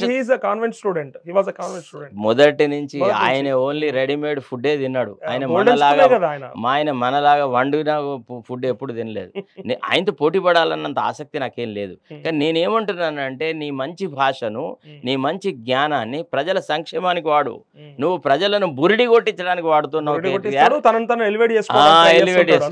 అది తప్పు అంటున్నాను. ఇప్పుడు నీకు ఇంకా చాలా భవిష్యత్తు ఉంది, ఇంకా నువ్వు ఎదగాల్సిన వాడివి. నువ్వు నిజంగా నీ తండ్రి కంటే ఎక్కువ మంచి సుపరిపాలన ఇచ్చి నువ్వు ముఖ్యమంత్రి అయితే మాకు వ్యక్తిగతంగా ద్వేషం ఏం లేదు. నువ్వు కావాలనే ఆశిస్తాము, నీకు కావాలంటే పెద్దన్నయ్యగా నీకు ఆశీర్వాదం ఇస్తాము. కానీ నువ్వు నటిస్తున్నావు, నీలో సహజంగా ప్రేమ లేదు. బీద బలహీన వర్గాల వాళ్ళ పట్ల నీకు ప్రేమ లేదు, నీది కపట ప్రేమ కదా. నువ్వు ఫర్ ఎగ్జాంపుల్ సిరిసిల్లాలో దళితులను కొట్టించిన తీరు చెప్పండి ఒక మాట. నేరెళ్ళ వాళ్ళందరూ వచ్చారు నా దగ్గరికి, తెలుసా. అప్పుడు రకరకాలుగా ఉండేది. నేను అప్పుడు గవర్నమెంట్ పీడర్ని చూసిన తర్వాత చాలా బాధ అనిపించింది అనమాట. ఇప్పుడు ఈయన చెప్పేటి వాటిలలో ఎన్నిట్లలో సత్యం ఉందండి? ఈయన ఏ లెజిటిమేట్ మార్గం ద్వారా ఇన్ని వేల కోట్ల ఆస్తులు సంపాదించారు? కవిత చెప్పింది కదా, లెజిటిమేట్ వేలో సంపాదిస్తే 20 లక్షల వాచ్ పెట్టుకోవచ్చు, బుర్జు ఖలీఫాల ప్లాట్ కొనుక్కోవచ్చు అని చెప్పింది ఆమె. సో ఆమె లెజిటిమేట్ వేలోనే సంపాదించిన అని చెప్పింది. ఒకసారి చెప్పమని ఆ డీటెయిల్స్ ఏదో ఇవ్వమని రాదు, మేము చూస్తాం. మేము పట్టుకపోయి మొత్తం కంప్లీట్ గా దాదాపు ఒక 200 పేజీల మెమరాండం నేను జడ్స్ అరెస్ట్ అవుతలేదు అంటున్నారు కదా. మరి ఈడీ 3 సార్లు విచారణకు పిలిచినా కూడా విజయ సంకేతంతో బయటకు వచ్చింది. అరెస్ట్ కాకపోవడానికి వేరే కారణాలున్నాయి, అర్థమైందా లేదా? అరెస్ట్ కాకపోవడానికి వేరే కారణాలు ఉంటాయి. ఎందుకు సార్ వీళ్ళ కేసు వాళ్ళ దగ్గర ఉంది, వాళ్ళ కేసు వీళ్ళ దగ్గర ఉంది, ఇదేమన్నా విడిపోకోనా లేదంటే వేరే? వాళ్ళు ఇద్దరు ఒకటే సార్, వాళ్ళది కేసు కాదు, వీళ్ళది కేసు కాదు. ఇది కేవలం మాక్ ఫైట్ అనమాట. లేదో కొట్లాడుతున్నట్టుగా నటిస్తా ఉంటారు, డ్రామాలు చేస్తా ఉంటారు. మీరు నేషనల్ ప్లానెట్ చూస్తారా? చూసారు కదా. అందులో ముఖ్యంగా సింహాలది కనుక మీరు కనుక చూస్తే 2 సింహాలు ఇట్లా వస్తాయి అరుచుకుంటూ. అయితే ఎప్పుడైతే ఒక సింహము అరే ఎదురుగా వచ్చే సింహం అంత పరాక్రమం నాకు లేదు అన్నప్పుడు అది కింద పడుకొని కాళ్ళు తోకలు ఆడిస్తే అదేం చేస్తుంది? ఓహో ఇది నా లీడర్షిప్ యాక్సెప్ట్ చేస్తుంది కాబట్టి నేను దీన్ని ఏమన్నా అని చెప్పి వదిలెట్టిపోతుంది. ఒకవేళ అది నిజంగా కొట్లాడితే ఏదో ఒకటి చచ్చిపోయేంత వరకు కొట్లాడతాయి. సో ఇతను ఏంది అంటే ఇతను అందరినీ లొంగపరుచుకుంటాడు. తన అధికార దర్పాన్ని ఉపయోగించుకొని తన అధికారాన్ని దుర్వినియోగం చేసేసి అందరినీ లోబర్చుకొని తన రాజకీయ పబ్బం గడుపుకున్న వ్యక్తి కేటీఆర్ మాటలలో రవ్వంత విశ్వసనీయత ఉండదు, ఆయన మాటలలో రవ్వంత నిజాయితీ ఉండదు. ఇప్పుడు చూడండి సార్, కోట్లల్లో నువ్వు దొబ్బి అవినీతికి పాల్పడి ఎక్కడో ఒక రోగికి 10,000 సాయం చేసిన కేటీఆర్ అనే పేర్లు ఇవందరూ ఏందండి? ఇది రాచరికమా? వాళ్ళ హక్కు అండి. To get proper Medicare is their constitutional right, and as a welfare state you are bound to. You don't do your job, but you show some small mercies, shower some small mercies, and you want to get good name. అసలు ముఖ్యమంత్రి సహాయ నిధిలోనే అవినీతి జరిగింది అని ఇటీవల మనం విన్నాం. ఏమండి? CMRF లో. ఇక అంతకంటే దురదృష్టకరమైనది ఏదైనా ఉందా? చెప్తున్నాను. మేము ఎంతో మంది ముఖ్యమంత్రులను చూసినాను. నేను ఒక చిన్న ఉదాహరణ చెప్తాను సార్. ఒక ఆమె అశ్వాక్ అనేట ఆమె ఉండే, నా క్లయింటే ఆమెకు బ్రెయిన్ ట్యూమర్ ఉండింది. బ్రెయిన్ ట్యూమర్ ఉంటే ఆమె బ్రెయిన్ ట్యూమర్ ఆపరేషన్ నిమ్స్లో చేయాలి. ఆమె అక్కడ ఎస్టిమేషన్ తీసుకొని వచ్చింది. ఎస్టిమేషన్ తీసుకొస్తే సమ్ 7 lakhs and odd ఆమెకి ఖర్చు అవుతుంది అని చెప్పేసి వాళ్ళు ఎస్టిమేషన్ రాసినారు. ఈమె ఎట్లాంటిదంటే పాపం వాళ్ళ భర్త ఒక చిన్న కిరాణా కొట్లో పనిచేస్తాడు, వాళ్ళకి 3 పిల్లలు, ఆమెకు అంత ఆర్థిక స్తోమత లేదు. సార్ కైసా సార్ మేము మరనే కాయ అది ఇది అంటే ఆమెకు ఎవరో చెప్తున్నారంటే ముఖ్యమంత్రి సహాయ నిధి నుంచి డబ్బులు వస్తాయి, నువ్వు ఒక లెటర్ తీసుకొని పోయి ముఖ్యమంత్రిని కలువు అంటే నేను ఒక 2 పేజీల బ్రహ్మాండమైన రిప్రజెంటేషన్ రాసిచ్చిన. ఇస్తే ఆమె డాక్టర్ రాజశేఖర రెడ్డి గారిని కలిసింది మార్నింగ్లో. కలిసిన తర్వాత ఇంత పెద్ద జనరల్గా ఎవరైనా ఆర్జీ అంటే ఒక పేజీ అర పేజీ ఉంటుంది, ఇట్లాంటి 2 పేజీలది ఉంది. ఆయన ముందు చదవడానికి మొదలెట్టేటప్పటికి మంచి చేస్ట్ ఇంగ్లీష్ ఉందన్నమాట. చూసేటప్పటికి ఆయన ఏం చేస్తున్నాడు, మొత్తం చదివాడు రిప్రజెంటేషన్. చదివేసేసి ఏం చేస్తున్నాడు, మాకు అన్ని పైసలు మేము ముఖ్యమంత్రి నిధి నుంచి ఇవ్వం కదా, ఒక్కళ్ళకే గిన్ని పైసలు ఇచ్చేదంటే మరి మిగతా వాళ్ళందరికీ ఎట్లా అవుతుంది అని అన్నాడు అనమాట. అనగానే ఈమెం చేసింది, ధన్వని ఆయన కాళ్ళ మీద పడి ఇక టీకే భయ్యా మేము మర్ జాతాం ఫిర్ మేరే పాస్ తో కుछ भी తాకత్ నహీ అని అన్నది. అనగానే తన్నుమని పాపం చేతుల్లోంచి ఎత్తి లేవట్టి ఆ పైసా నై బోల్నా చాహియే అని దాని మీద treated as a special case అని చెప్పి రాసి ఆమెకు ట్రీట్మెంట్ ఇప్పించినాడు. ఇప్పటికీ ఆమె బతికుంది. ఇవాళ రాజశేఖర రెడ్డి మన ముందు లేడు కదా, ఉన్నాడా? రాజశేఖర రెడ్డి రాజకీయాలను మనం వ్యతిరేకించడం కదా తెలంగాణ ఉద్యమంలో. తెలంగాణ ప్రజలని అవమానపరిచే మాటలు ఎన్నో మాట్లాడాడు. కానీ అయినా ఇవాళ ఆయన చేసిన మంచి పని మనం గుర్తిస్తున్నాం. ఎందుకు అంటే మనలో మానవత్వం ఉంది. ఆయన చేసిన పనులు it speaks about his great character, his great qualities. ఇవాళ షర్మిలమ్మకు కూడా ఎందుకంత ప్రాధాన్యత దొరికింది? బిడ్డ కాబట్టి ఆ మాత్రం, లేకపోతే తనకెక్కడ ఎవరు పట్టించుకుంటారు? అంటే నేను అనేది ఏంటంటే political legacy must be like that, political leadership should be like. ఇప్పుడు ఆంధ్రాలో కూడా జగన్మోహన్ రెడ్డి గారికి తన సొంతంగా ఏమీ తయారు చేసుకుంది కాదు, అది రాజశేఖర రెడ్డి ద్వారా వచ్చిందే అదంతా కూడా. ఉన్నాడనే అతను కూడా అట్లాంటి పరిపాలన చేస్తున్నాడు కదా. ఇప్పుడు రాజశేఖర రెడ్డి ఎట్లయితే ఇప్పుడు వచ్చింది sir welfare measures first time వచ్చినప్పుడు ప్రతిపక్ష హోదా ఇచ్చినప్పటికీ కూడా రాజశేఖర రెడ్డిని చూసి ఆయన ప్రజలు ఒక రకంగా. ఇప్పుడు మనం మన రాష్ట్రాన్ని ఆ రాష్ట్రాన్ని పోలుద్దాం. వెల్ఫేర్ మెజర్స్ లో మనం ఎక్కడ ఉన్నాం, ఆయన ఎక్కడ ఉన్నాం చెప్పండి. ఇంటికి తీసుకువచ్చి వృద్ధాప్య పెన్షన్లు ఇస్తారు తెలుసా? రేషన్ కూడా ఇంటికే వస్తుంది. రేషన్ కూడా ఇంటికే వస్తుంది. మా ఇంట్లో పనిచేస్తా ఆమె she's from east Godavari district. Every month first week లోపల ఆమె వెళ్తుంది. వెళ్తే అక్కడ ఆమెకు రెంట్, మన డబ్బులు, పెన్షను, రేషను ఆమె ఇంటికి తీసుకొని వచ్చిస్తారు. దీంట్లో దుర్వినియోగమే లేదు కదా. నీ దగ్గర నీ కళ్యాణ లక్ష్యం ఎప్పుడు వస్తుంది? పెళ్ళైనాక 3 ఏళ్ళకి వస్తుంది. వాడికి కొడుకో బిడ్డో పుట్టినాక కళ్యాణ లక్ష్యం.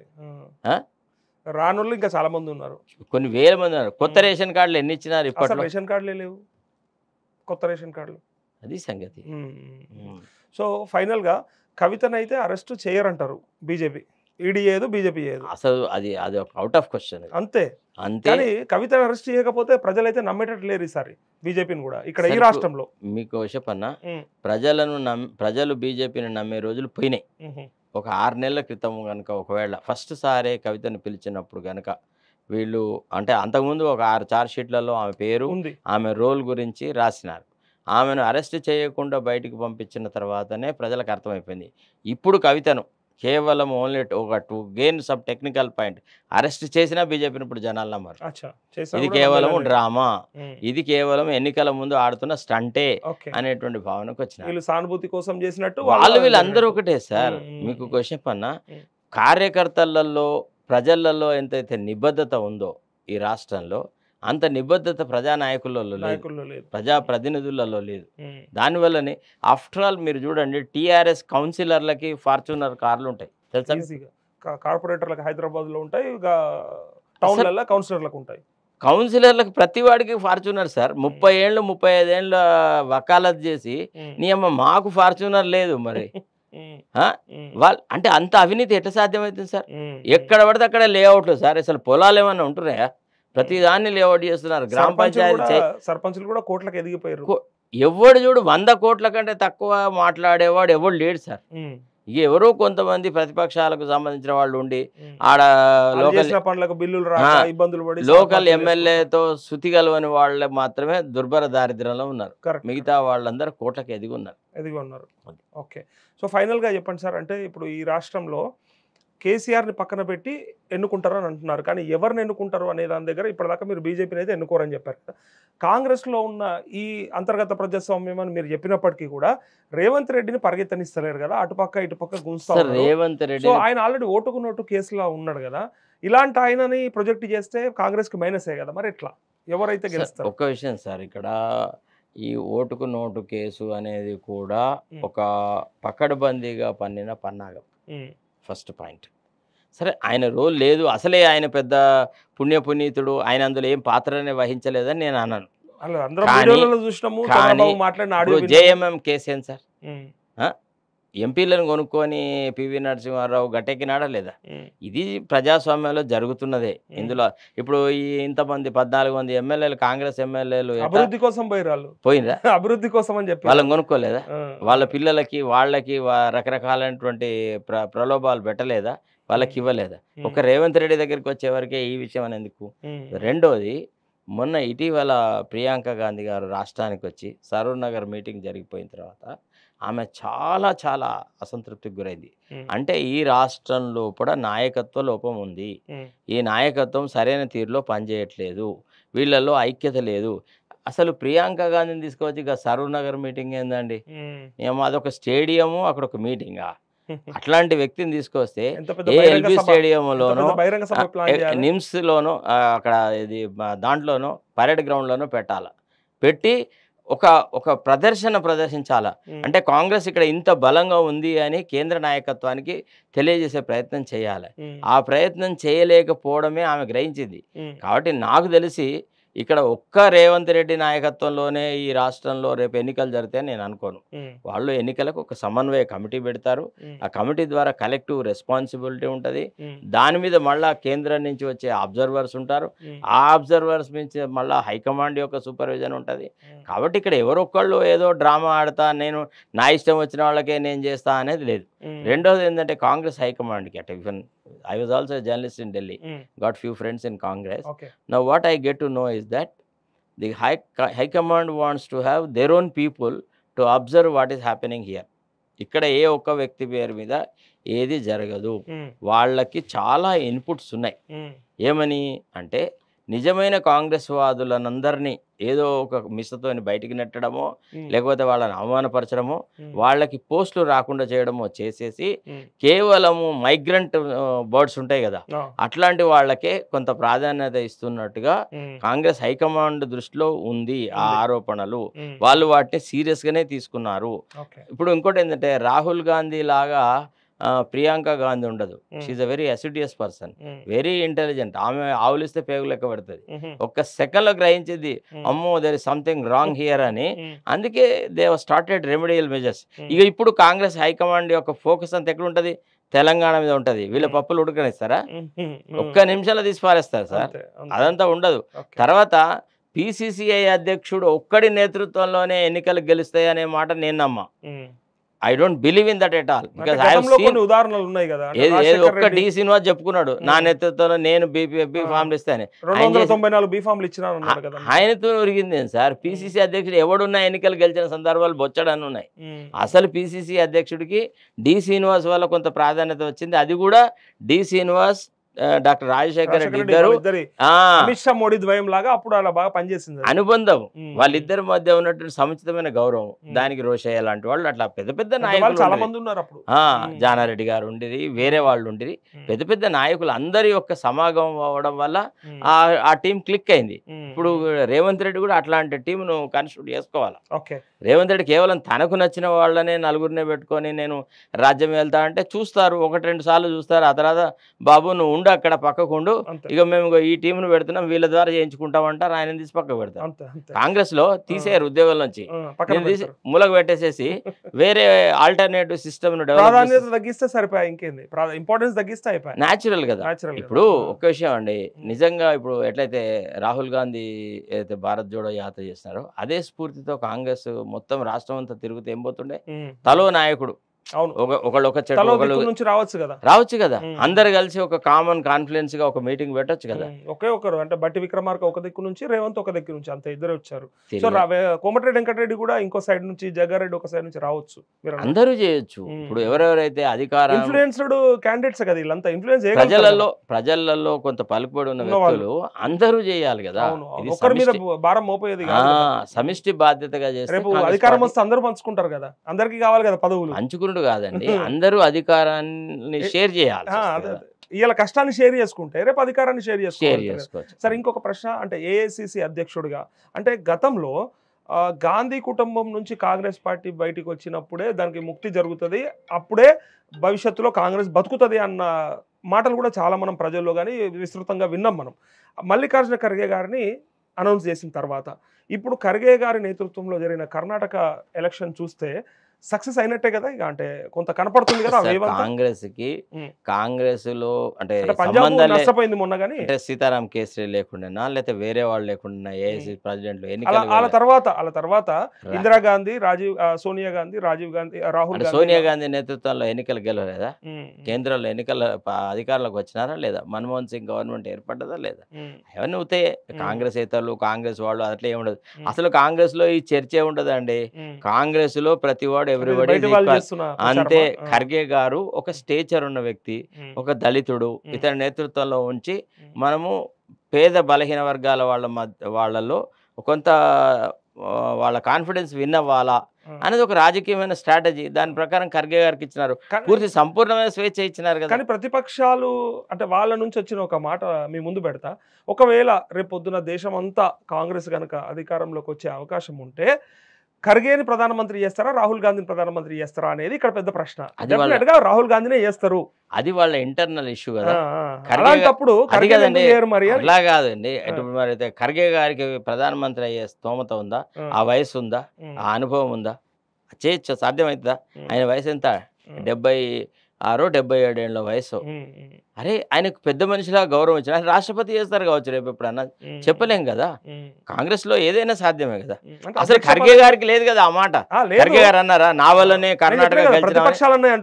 ఇక ప్రతిపక్షం వాళ్ళకి ఖర్గే గారిని అధ్యక్ష పదవిలో అయితే కూర్చోబెట్టారు కానీ ప్రధానమంత్రి అయితే కానియ్యారు కదా ఆయన. కర్ణాటక మన్మోహన్ సింగ్ చేసినాం కదా అన్నోళ్ళు కూడా ఉన్నారు అనుకోండి. అది కర్ణాటక అట్లా కావాలంటే అప్పుడు రాహుల్ గాంధీ అయ్యేవాడు కదా కదా. తలుచుకుంటే కాకపోయినా ఉదాహరణ ఉంది, సోనియా గాంధీ తలుచుకుంటే ఆమె కాకపోయినా వాళ్ళకి ఇవన్నీ ఏం పట్టించుకోరు. ఇక వీళ్ళేదో చిల్లర రాజకీయాలు ఏదో మాట్లాడుతూ ఉంటారు కానీ కాంగ్రెస్ లో అట్లా ఏముండదు.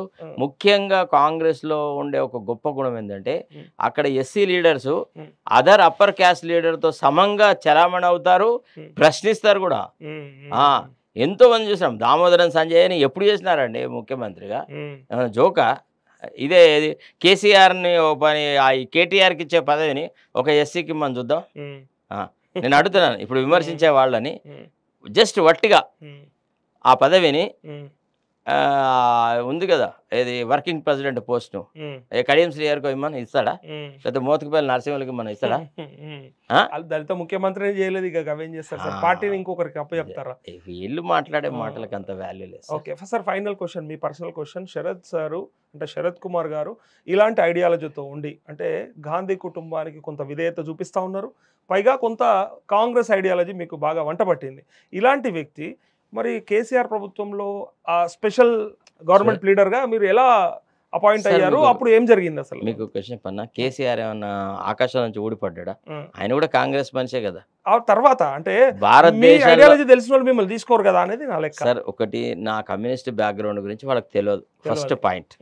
తర్వాత కమ్యూనిస్ట్ బ్యాక్గ్రౌండ్ ఎంతో కొంత కాంగ్రెస్తో కొంత సమదూరంలో ఉంటుంది. కాంగ్రెస్ని పూర్తిగా కమ్యూనిస్టులు వ్యతిరేకించారు, ఎందుకంటే కాంగ్రెస్ ఎవరు యాక్సెప్ట్ చేసినా చేయకున్నా it's a secular party, it is wedded to the cause of weaker sections, downtrodden sections కనుకలంగా ఉంటుంది. ఆ రకంగా పోయినాం అన్నారా. అయితే వాళ్ళు నా ఇవన్నీ పరిశీలించినారని నేను అనుకోను. అంటే ఒకటి, చాలాసార్లు జరిగిన ఇంటరాక్షన్లో నేను చేసిన పనిని దాన్ని ఎక్స్పీరియన్స్ బట్టి ఇచ్చినారు. ఎప్పుడైతే వ్యతిరేకంగా పనిచేస్తారని అయితే తీసుకోరు కదా. ఎందుకు వ్యతిరేకం ఏం చేసినామండి? ఆయన వాళ్ళు అనుకున్నది అనుకున్నట్టుగా మీరు చేయలేకనే కదా బయటకు. సార్ వాళ్ళు అనుకున్నది చేయాలంటే వాళ్ళకి బానిసలు కావాలి, వాళ్ళకు గవర్నమెంట్ పీరియడ్ బానిసలని నేను అనట్లేదు ఆ మాట, నేను చేయదలుచుకోలేదు, నేను చేయలేదు. వాళ్ళు బానిసలు అనుకోవచ్చు కదా ఇక ప్రజలు, అది వీళ్ళ ఇష్టం, అది ప్రజల కన్జంప్షన్ కు వదిలేద్దాం. నేను అనేది ఏంటంటే రూల్ బుక్ ను వదిలేసేసి ఒక వ్యక్తిని మెప్పించడానికి నేను పనులు చేయలేదు, చేయను, రెండు లేదు. ఓకే, దశాబ్దాల కాలం పాటు మీ న్యాయవాద వృత్తిలో మీరు వేసిన పబ్లిక్ ఇంట్రెస్ట్ లిటిగేషన్స్ ఏంటి ఒకసారి చెప్పండి సార్. వేసారా, ఇంకా ఏమైనా వేయబోతున్నారా? సార్ చాలా కేసులు వేసిన నేను, ముఖ్యమైనవి అంటే మనకు మార్పు తీసుకొచ్చినవి, మన ప్రజల్లో మార్పు తీసుకొచ్చినాయి అంటే ఒక ఆమె శాంత అనే ఆమె ఒక ఆమె ఉండే సార్, గవర్నమెంట్ మెటర్నిటీ హాస్పిటల్లో ఆమె థర్డ్ డెలివరీ జరిగింది. థర్డ్ డెలివరీ జరిగిన తర్వాత ఏమైందంటే ఇప్పుడు ఈ పొట్టలో వచ్చి రక్తం కారకుండా ఒక మన బుచ్చలని పెడతారు, వాటిని స్వాబ్స్ అంటారు. ఆ స్వాబ్స్ పెట్టి కుట్టారు. ఆమె ఆ స్వాబ్ ఆమె బాడీలోనే ఉండిపోయింది, పొట్టలోనే. అది ఉండి అది ఇన్ఫెక్షన్కు దారితీసి చాలా కడుపు నొప్పులు ఆమెకు స్టార్ట్ అయినాయి అనమాట. అయినప్పుడు అది ఏమైందంటే ఆమె నొప్పి భరించలేక చాలాసార్లు హాస్పిటల్కి పోయింది. ఎప్పుడు పెయిన్ కిల్లర్స్ మాత్రమే ఇస్తూ ట్రీట్మెంట్ను కొనసాగిస్తుంటే ఒక వేరే ప్రైవేట్ హాస్పిటల్ లోపల ఆమె స్కానింగ్ తీసుకుంది, లోపల స్వాబ్ ఉంది అనే విషయం తెలిసింది. అప్పుడు నేను ఆ డాక్టర్స్ అసోసియేషన్కి నేను అడ్వైజర్ని. నేనేం చేసినాను, ఆ డాక్టర్ కన్సర్న్ డాక్టర్కే చెప్పినాను, గవర్నమెంట్ డాక్టర్ పేరు చెప్పకూడదు, పద్ధతి కాదు, ఎందుకంటే వాళ్ళకి సోషల్ చాలా రెప్యుటేషన్ ఉంది, వాళ్ళు చాలా పెద్ద డాక్టర్లు. ఏమండి మీరు డాక్టరా, నేను డాక్టరా, I know there is nothing, there is no swab, nothing, you do whatever you want, but that pain will subside, I'm giving her treatment regularly అని అంది. అన్న తర్వాత మేము ఏం చేసినామంటే వేరే ఒక గవర్నమెంట్ హాస్పిటల్లోకి వెళ్ళి అక్కడ గవర్నమెంట్ డాక్టర్ ద్వారా ఆమె ల్యాపరాటమీ చేయించినాం.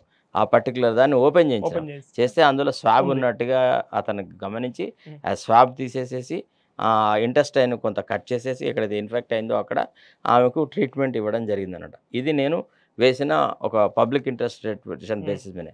ఆమెకు ప్రభుత్వము నెలకి 3,000 రూపాయల జీవిత కాలము ఆమెకు పెన్షన్ ఇచ్చేటట్టుగా గవర్నమెంట్ ఒక ఆర్డర్ పాస్ చేసింది అనమాట. సో ఇట్లా స్టార్ట్ అయింది. తర్వాత ఇక నేను ఎస్ రామచంద్రరావు గారి ఆఫీస్లో ఉండేది, ఫార్మర్ అడ్వకేట్ జనరల్. మా ఆఫీసే పబ్లిక్ ఇంట్రెస్ట్ రిప్రజెంటేషన్ ఆఫీస్. ప్రభుత్వాలు కూలిపోయినాయి మా కేసులలో ప్రతి చోట కూడా.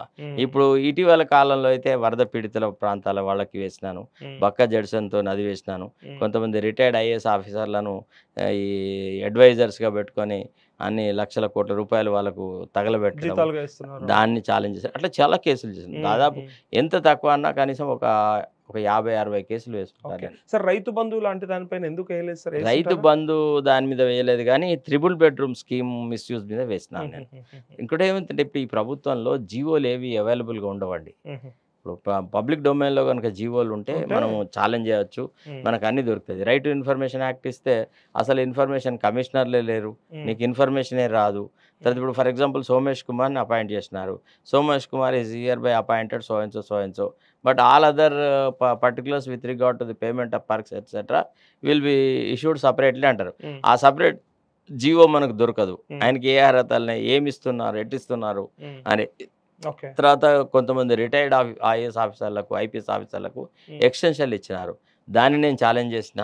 నేను ఛాలెంజ్ చేయడం వల్లనే ఒక కేసీఆర్ కులానికి సంబంధించిన ఒక ఆఫీసర్ని, అతనికి ఇంటెలిజెన్స్ ఆయన కంట్రోల్లో ఉండేది, ఆయన తొలగిచ్చేసేసి అనిల్ కుమార్ అని వేరే brilliant officer he's been made IG intelligence now because of our litigation only. ఇట్లా చాలా పనులు చేసినాను నేను. ఏదైనా ప్రభుత్వ పథకం మీద ఆలోచన ఉందా సార్ భవిష్యత్తులో వేయాలనుకుంటుంటే? అవి మేము అంటే చెప్పకూడదు, అది ప్రొఫెషనల్. అంటే ఏదైనా తప్పు జరుగుతుంది, వెరీ సూన్ కోర్టు తెరిచింది, తప్పు జరుగుతుంది, కోర్టు రీఓపెన్ అయిన తర్వాత చాలా విషయాలు ఉన్నాయి, చాలా కేసులు ఉన్నాయి. డెఫినెట్లీ వెకేషన్స్ ఉన్నట్టున్నాయి, ఇప్పుడు వెకేషన్లు. తర్వాత చాలా బ్రహ్మాండమైన కేసులు ఉన్నాయి. డెఫినెట్ గా మేము టూత్ అండ్ నెయిల్ ఫైట్ చేస్తాం. అదే అందుకే అడుగుతున్నాం. అంటే మాకేదో వ్యక్తిగతమైన కక్షతో కాదు, పబ్లిక్ ఉపయోగపడే, ప్రజలకు ఉపయోగపడేటువంటి పనుల మీదనే మేము వేస్తాం. Correct sir. ఫైనల్ క్వశ్చన్, మీ అంతిమ లక్ష్యం ఏంటి సార్? శరత్ కుమార్ సార్ గారిని అంటే రాజకీయంగా పోయే ప్రయత్నం ఉన్నట్టుంది అని కొన్ని వార్తలు చూసినాం, లేదు తను ఇంకేదో పదవిని ఆశించి ఇదంతా చేస్తున్నాడు అన్నట్టుగా చూస్తున్నాము. కాకుండా మీ మనసులో ఉన్న ఆకాంక్ష ఏదైనా ఉంటే చెప్పండి సార్ మా వ్యూవర్స్. ఒకటి, మీరు ఏం చేయాలనుకుంటున్నారు? ఒకటి సార్, నాకు ఒక్కడే ఒక కొడుకు సార్. నా కొడుకు ఇటీవలే కాలం చెందినాడు, February 21 నాడు. నాకు స్వార్థం అంటూ ఉంటే వాడి కోసం ఉండేది. నేను బాగా కష్టపడి సంపాదించి అది ఇది చేసినాను. వాడి మరణం తర్వాత నాలో స్వార్థం చచ్చిపోయింది. నాకు ఇంకా భవిష్యత్తులో ఇంకా ఏదో సాధించాలనో లేకపోతే ఏదో సంపాదించాలనో ఏ పదవి పొందాలన్నటువంటి ఆలోచనలు అయితే నాకు లేవు సార్ ప్రస్తుతానికి. విన్నారా, నేను ఆ వైపు ఆలోచించలేకపోతున్నా. నిజానికి నేను భావోద్వేగానికి గురవుతా. ఒక్కొక్కసారి నన్ను ఇంకా మీరు ఏం సాధించదలుచుకుంటే ఎవరి కోసం సాధించాలి, ఈ సంపాదన ఎవరికి పెట్టాలా? ఇప్పుడు ఇంత పెద్ద స్టూడియో ఉంది, ఇది వాడే కట్టించుకున్నాడు, ఇవాళ మనము వాడే లేడు, మన మధ్యలో లేడు, మాకున్న ఆస్తుల ఐశ్వర్యాలకు వారసుడే లేడు. ఇంకా నా నుంచి ఏం స్వార్థం ఎవరు ఊహిస్తారు? నేను ఏం స్వార్థం కోసం పనిచేయాలి? ఇప్పుడు ఇంతమందికి నేను కేసులు చేస్తున్నాను కదా, ప్రశ్నించే గొంతులని, తిన్మర్మలను కానీ ఇతరులకు కానీ మా అందరినీ కొడుకులుగా అనుకోవచ్చు సార్ మీరు భావించి చేస్తున్నాను కదా. ఇందులో ఎంతమంది నాకు లక్షల రూపాయలు ఇచ్చినారు? ఒకళ్ళ పేరుని అడగండి మీరు. శంకు యాదవ్ అని అడగండి, లేదా మైపాల్ యాదవ్ అని అడగండి, లేదా రఘుని అడగండి, ఇంకెవరిని అడగండి. శరత్ సార్ డబ్బుల కోసం పనిచేస్తాడా, డబ్బులు అడుగుతాడా? ఎవరిని, ఏ క్లయింట్ అన్నా మీరు ఇంత ఇస్తేనే చేస్తా అని నేను అంటానా? మీరు అడగండి, అప్పుడు తెలిసిపోతుంది మీకు వాస్తవం. ఇక నాది నేను గొప్పలు చెప్పుకోవడం మంచి పద్ధతి కాదు అన్నారా. ఒకవేళ నాలో కనుక సత్శీలత లేకుంటే నాకు ఇంత ఆధారనే ఉండేది కాదు. మీరు నా ఇంటర్వ్యూ చేయకపోతారు కదా, మీరే నన్ను ఇగ్నోర్ చేద్దరు కదా, ఇట్లాంటి వాకిళ్ళు చాలా మంది ఉన్నారు అనేవాళ్ళు కదా. కానీ సార్ అంటే మీ నాలెడ్జ్ అండ్ మీ స్కిల్స్ ఇవన్నీ కూడా అంటే ఎవరి కోసం ఇది అని, అంటే మీరు బాబు చనిపోయాడు కాబట్టి ఇంకా నేను కొంత తగ్గించుకున్నా అని ఫీలింగ్ ఉంది కదా, స్వార్థము. మీకు విషయం పనా అట్లా అనుకోవట్లేదు నేను. మా బాబు వయసులో ఉన్న పిల్లలందరూ నా పిల్లలతో సమానమైన ఉద్దేశంతోనే ఈనాడు జూనియర్ పంచాయత్ సెక్రటరీల అన్ని వాళ్ళలోకి పోయినాను తెలుసా. వాళ్ళు ఎక్కడెక్కడ ధర్నాలు చేస్తున్నారో మొన్న సిద్దిపేటకు పోయినాను, కరీంనగర్కి పోయినాను, ఇట్లా రకరకాల ప్రాంతాలు తిరిగి వాళ్ళకి మారల్ గా సపోర్ట్ ఇచ్చి వచ్చినాను. వాళ్ళకి చెప్పినాను కూడా. సార్ ఇప్పుడు జూనియర్ పంచాయతీ సెక్రటరీల విషయం కరెక్ట్ గా వచ్చింది. వాళ్ళు ఇవాళ 12 లోపు గనక మీరు విధుల్లో చేరకపోతే మిమ్మల్ని తీసేస్తాం, టర్మినేట్ చేస్తామని చెప్పి శాంతకుమార్ అది కేవలం బ్లాక్మెయిలింగ్ స్ట్రాటజీ. అంతేనా? That is all blackmailing strategy. They can't remove anybody en masse like that. It is impossible. That is stigmatic removal. వాళ్ళు they have legitimately completed their probation. They are entitled for regulation of their services. Do according to the agreement. చేయకుండా అట్లా ఎందుకు? నాకు తెలిసి ఇప్పుడు ఈ Karnataka result చూసినాక కేసీఆర్ కూడా భయం మొదలవుతుంది. ఎందుకంటే ఈ ఫీల్డ్ స్టాఫ్ తో కొట్లాడితే రేపు భవిష్యత్తులో ఇవి కొత్త సమస్యలు వస్తాయి కాబట్టి డెఫినెట్ గా కేసీఆర్ యాటిట్యూడ్ లో మార్పు వస్తుంది. వాళ్ళని పిలవాల్సి వస్తుంది, వాళ్ళతో మాట్లాడాల్సి వస్తుంది. వాళ్ళకి ఇప్పుడు కాకుండా ఇంకో నెలకు 2 నెలలకు ఇస్తామని చెప్పేసి వాళ్ళని బుజ్జగించి వాళ్ళతోని వాళ్ళ సేవలు తీసుకోవాలి తప్ప మన పిల్లలండి. వాళ్ళు ఎవరో అన్నాడు కేసీఆర్. ఆ పల్లెల్లో పనిచేసే జూనియర్ పంచాయతీ సెక్రటరీలు తెలుసా, వివోఏలు ఆగమాగం. మీరు వాళ్ళ క్యాంపులోకి వెళ్ళారో లేదో నాకు తెలియదు. నేను వెళ్ళినాను, చాలా చోట్ల వెళ్ళినాను. అందులో 90% మంది బీసీ, ఎస్సీ, ఎస్టీలే తెలుసా. కొట్లాడేది ఎవరితో? నువ్వు బలహీనుడిని అణచాలని ట్రై చేస్తున్నావు కేసీఆర్. దీని పరిణామం ఉండదా? వాళ్ళ ఉసురు కొట్టదా? ఇప్పుడు నిన్న ఒక అమ్మాయి చనిపోయింది, సోనియా అనే అమ్మాయి చచ్చిపోయింది. వాళ్ళ స్టేట్మెంట్ కూడా తప్పు స్టేట్మెంట్ తీసుకున్నారంట సార్. అది వాళ్ళ తల్లిదండ్రులకు ఎంత గర్భశోకం ఉంటది, వాళ్ళ కుటుంబంలో ఎంత దారుణం. ప్రభుత్వానికి చెడ్డ పేరు రావద్దని వాళ్ళ తండ్రి దగ్గర తప్పు స్టేట్మెంట్ తీసుకున్నారంట పోలీసులు. ఏదో భార్యాభర్తల మధ్య గొడవలు అంటే భర్త వల్ల చనిపోయిందని చెప్పమని చెప్పి అంటే నిన్న పోలీస్ ఆఫీసర్ తో కూడా తీసుకున్నారు. ఏమని? నా సస్పెన్షన్ కు జగిత్యాలలో జరిగేటువంటి ఆ దానికి సంబంధం లేదు, దీనికి కొంతమంది రాజకీయ నాయకులు వాడుకుంటున్నారని. ఇవన్నీ ఇప్పుడు భయపడక్కర్లేదంటారు. ఎందుకు భయం? ఇబ్బందుల్లో ఉన్నారు, అర్థం అవ్వట్లేదు వాళ్ళకి. జాయిన్ అవ్వమంటారా? వాళ్ళకి నేను పూర్తిగా కాన్ఫిడెన్స్ ఇచ్చినాను. ఒకవేళ రేపటి రోజున గవర్నమెంట్ తో కొట్లాడాల్సి వస్తే, లిటిగేషన్ అంటే ఏదైనా ఉంటే డెఫినెట్ గా I will fight their case. నేను వాళ్ళకి ఆ మాట ఇచ్చినాను తప్పకుండా. వాళ్ళ నుంచి చిల్లి పైసా ఆశించకుండా నా సొంత డబ్బులు ఖర్చు పెట్టి వాళ్ళ కోసం కొట్లాడతాను. ఇక్కడ కాకుండా సుప్రీంకోర్టు వరకు వెళ్తాం, కానీ గవర్నమెంట్ వదిలేట్టేది లేదు. వాళ్ళు అడిగింది కూడా న్యాయపరమైన డిమాండ్, మమ్మల్ని రెగ్యులరైజ్ చేయండి. దాని మీద చర్చే ఉండకూడదు సార్. నిజంగా పెద్ద మనసుతో కేసీఆర్ ఆ మాట ఆయనే అసెంబ్లీలో చెప్పిండు కదా, 1 year తర్వాత ఎక్స్టెన్షన్ అయిన తర్వాత మిగిలింది రెగ్యులరైజ్ చేస్తా అని చెప్పి. సార్ ఆయన ఏ మాట మీద కట్టుబడి ఉన్నాడని ఈ మాట మీద కట్టుబడి సార్. మొట్టమొదటి మాట దళిత ముఖ్యమంత్రి అని దాన్నే పక్కకు నెట్టినాడు. ఆయన మాటల విశ్వసనీయత ఏమైనా ఉందా? ఇది మరో ఆర్టీసీ కార్మికుల సమ్మెలాగా ఆయన కనిపిస్తుంది. మళ్ళీ తిరిగి చూద్దాం తప్పదన్నట్టు అనిపిస్తుంది. అట్లా కనుక ఆడితే దాని పరిణామాలు రేపు ఎన్నికల్లో పంచాయతీ సెక్రటరీలకు అండగా ఉంటానన్నారు. డెఫినెట్ వాళ్ళకి ఆల్రెడీ చెప్పినాను. వాళ్ళు నాతో రెగ్యులర్ కాంటాక్ట్ లో ఉన్నారు. నేను వాళ్ళ క్యాంప్స్ అన్ని విజిట్ చేస్తున్నాను. రేపు మళ్ళీ సోమవారం నాడు కూడా మేము ఇంకా వేరే ప్రాంతాలకు పోతున్నాం. అంటే నేను వేరే ప్రాంతాలకు ఎటుపోతున్నాను నేను ఎందుకు చెప్పట్లేదు సార్. ఇప్పుడు గవర్నమెంట్ టెండెన్సీ ఎట్లుందంటే, ఎవడన్నా ప్రజలు కలవడానికి పోతుంటే వాడిని గృహ నిర్బంధాలు చేస్తున్నారు. కాబట్టి అట్లా చెప్పబెట్టకుండా మేము పోవాల్సి వస్తుంది అనమాట. Thank you so much sir Sharath Kumar sir. మీరు ఇట్లనంటే మీ వైపు ఎంతో మంది, అంటే పేద ప్రజలు కావచ్చు, సామాన్యులు కావచ్చు, అట్లే మాలాగా ప్రశ్నించే గొంతులు కావచ్చు, మీ వైపు చూస్తూ ఉన్నాయి. మా అందరికీ భరోసా మీరే అనుకుంటా ఉన్నాం. మీరు కోరుకున్న లక్ష్యాలు, గమ్యాలన్నీ కూడా చేరుకోవాలని మా టాట్ న్యూస్ మనస్ఫూర్తిగా కోరుకుంటుంది సార్. Thank you sir. ఇది ఇవాళ special interview with senior advocate lawyer Sharath Kumar sir. Thank you. ఇలాంటి మరిన్ని లేటెస్ట్ అప్డేట్స్ కోసం TOT న్యూస్ ని సబ్స్క్రైబ్ చేసుకోండి.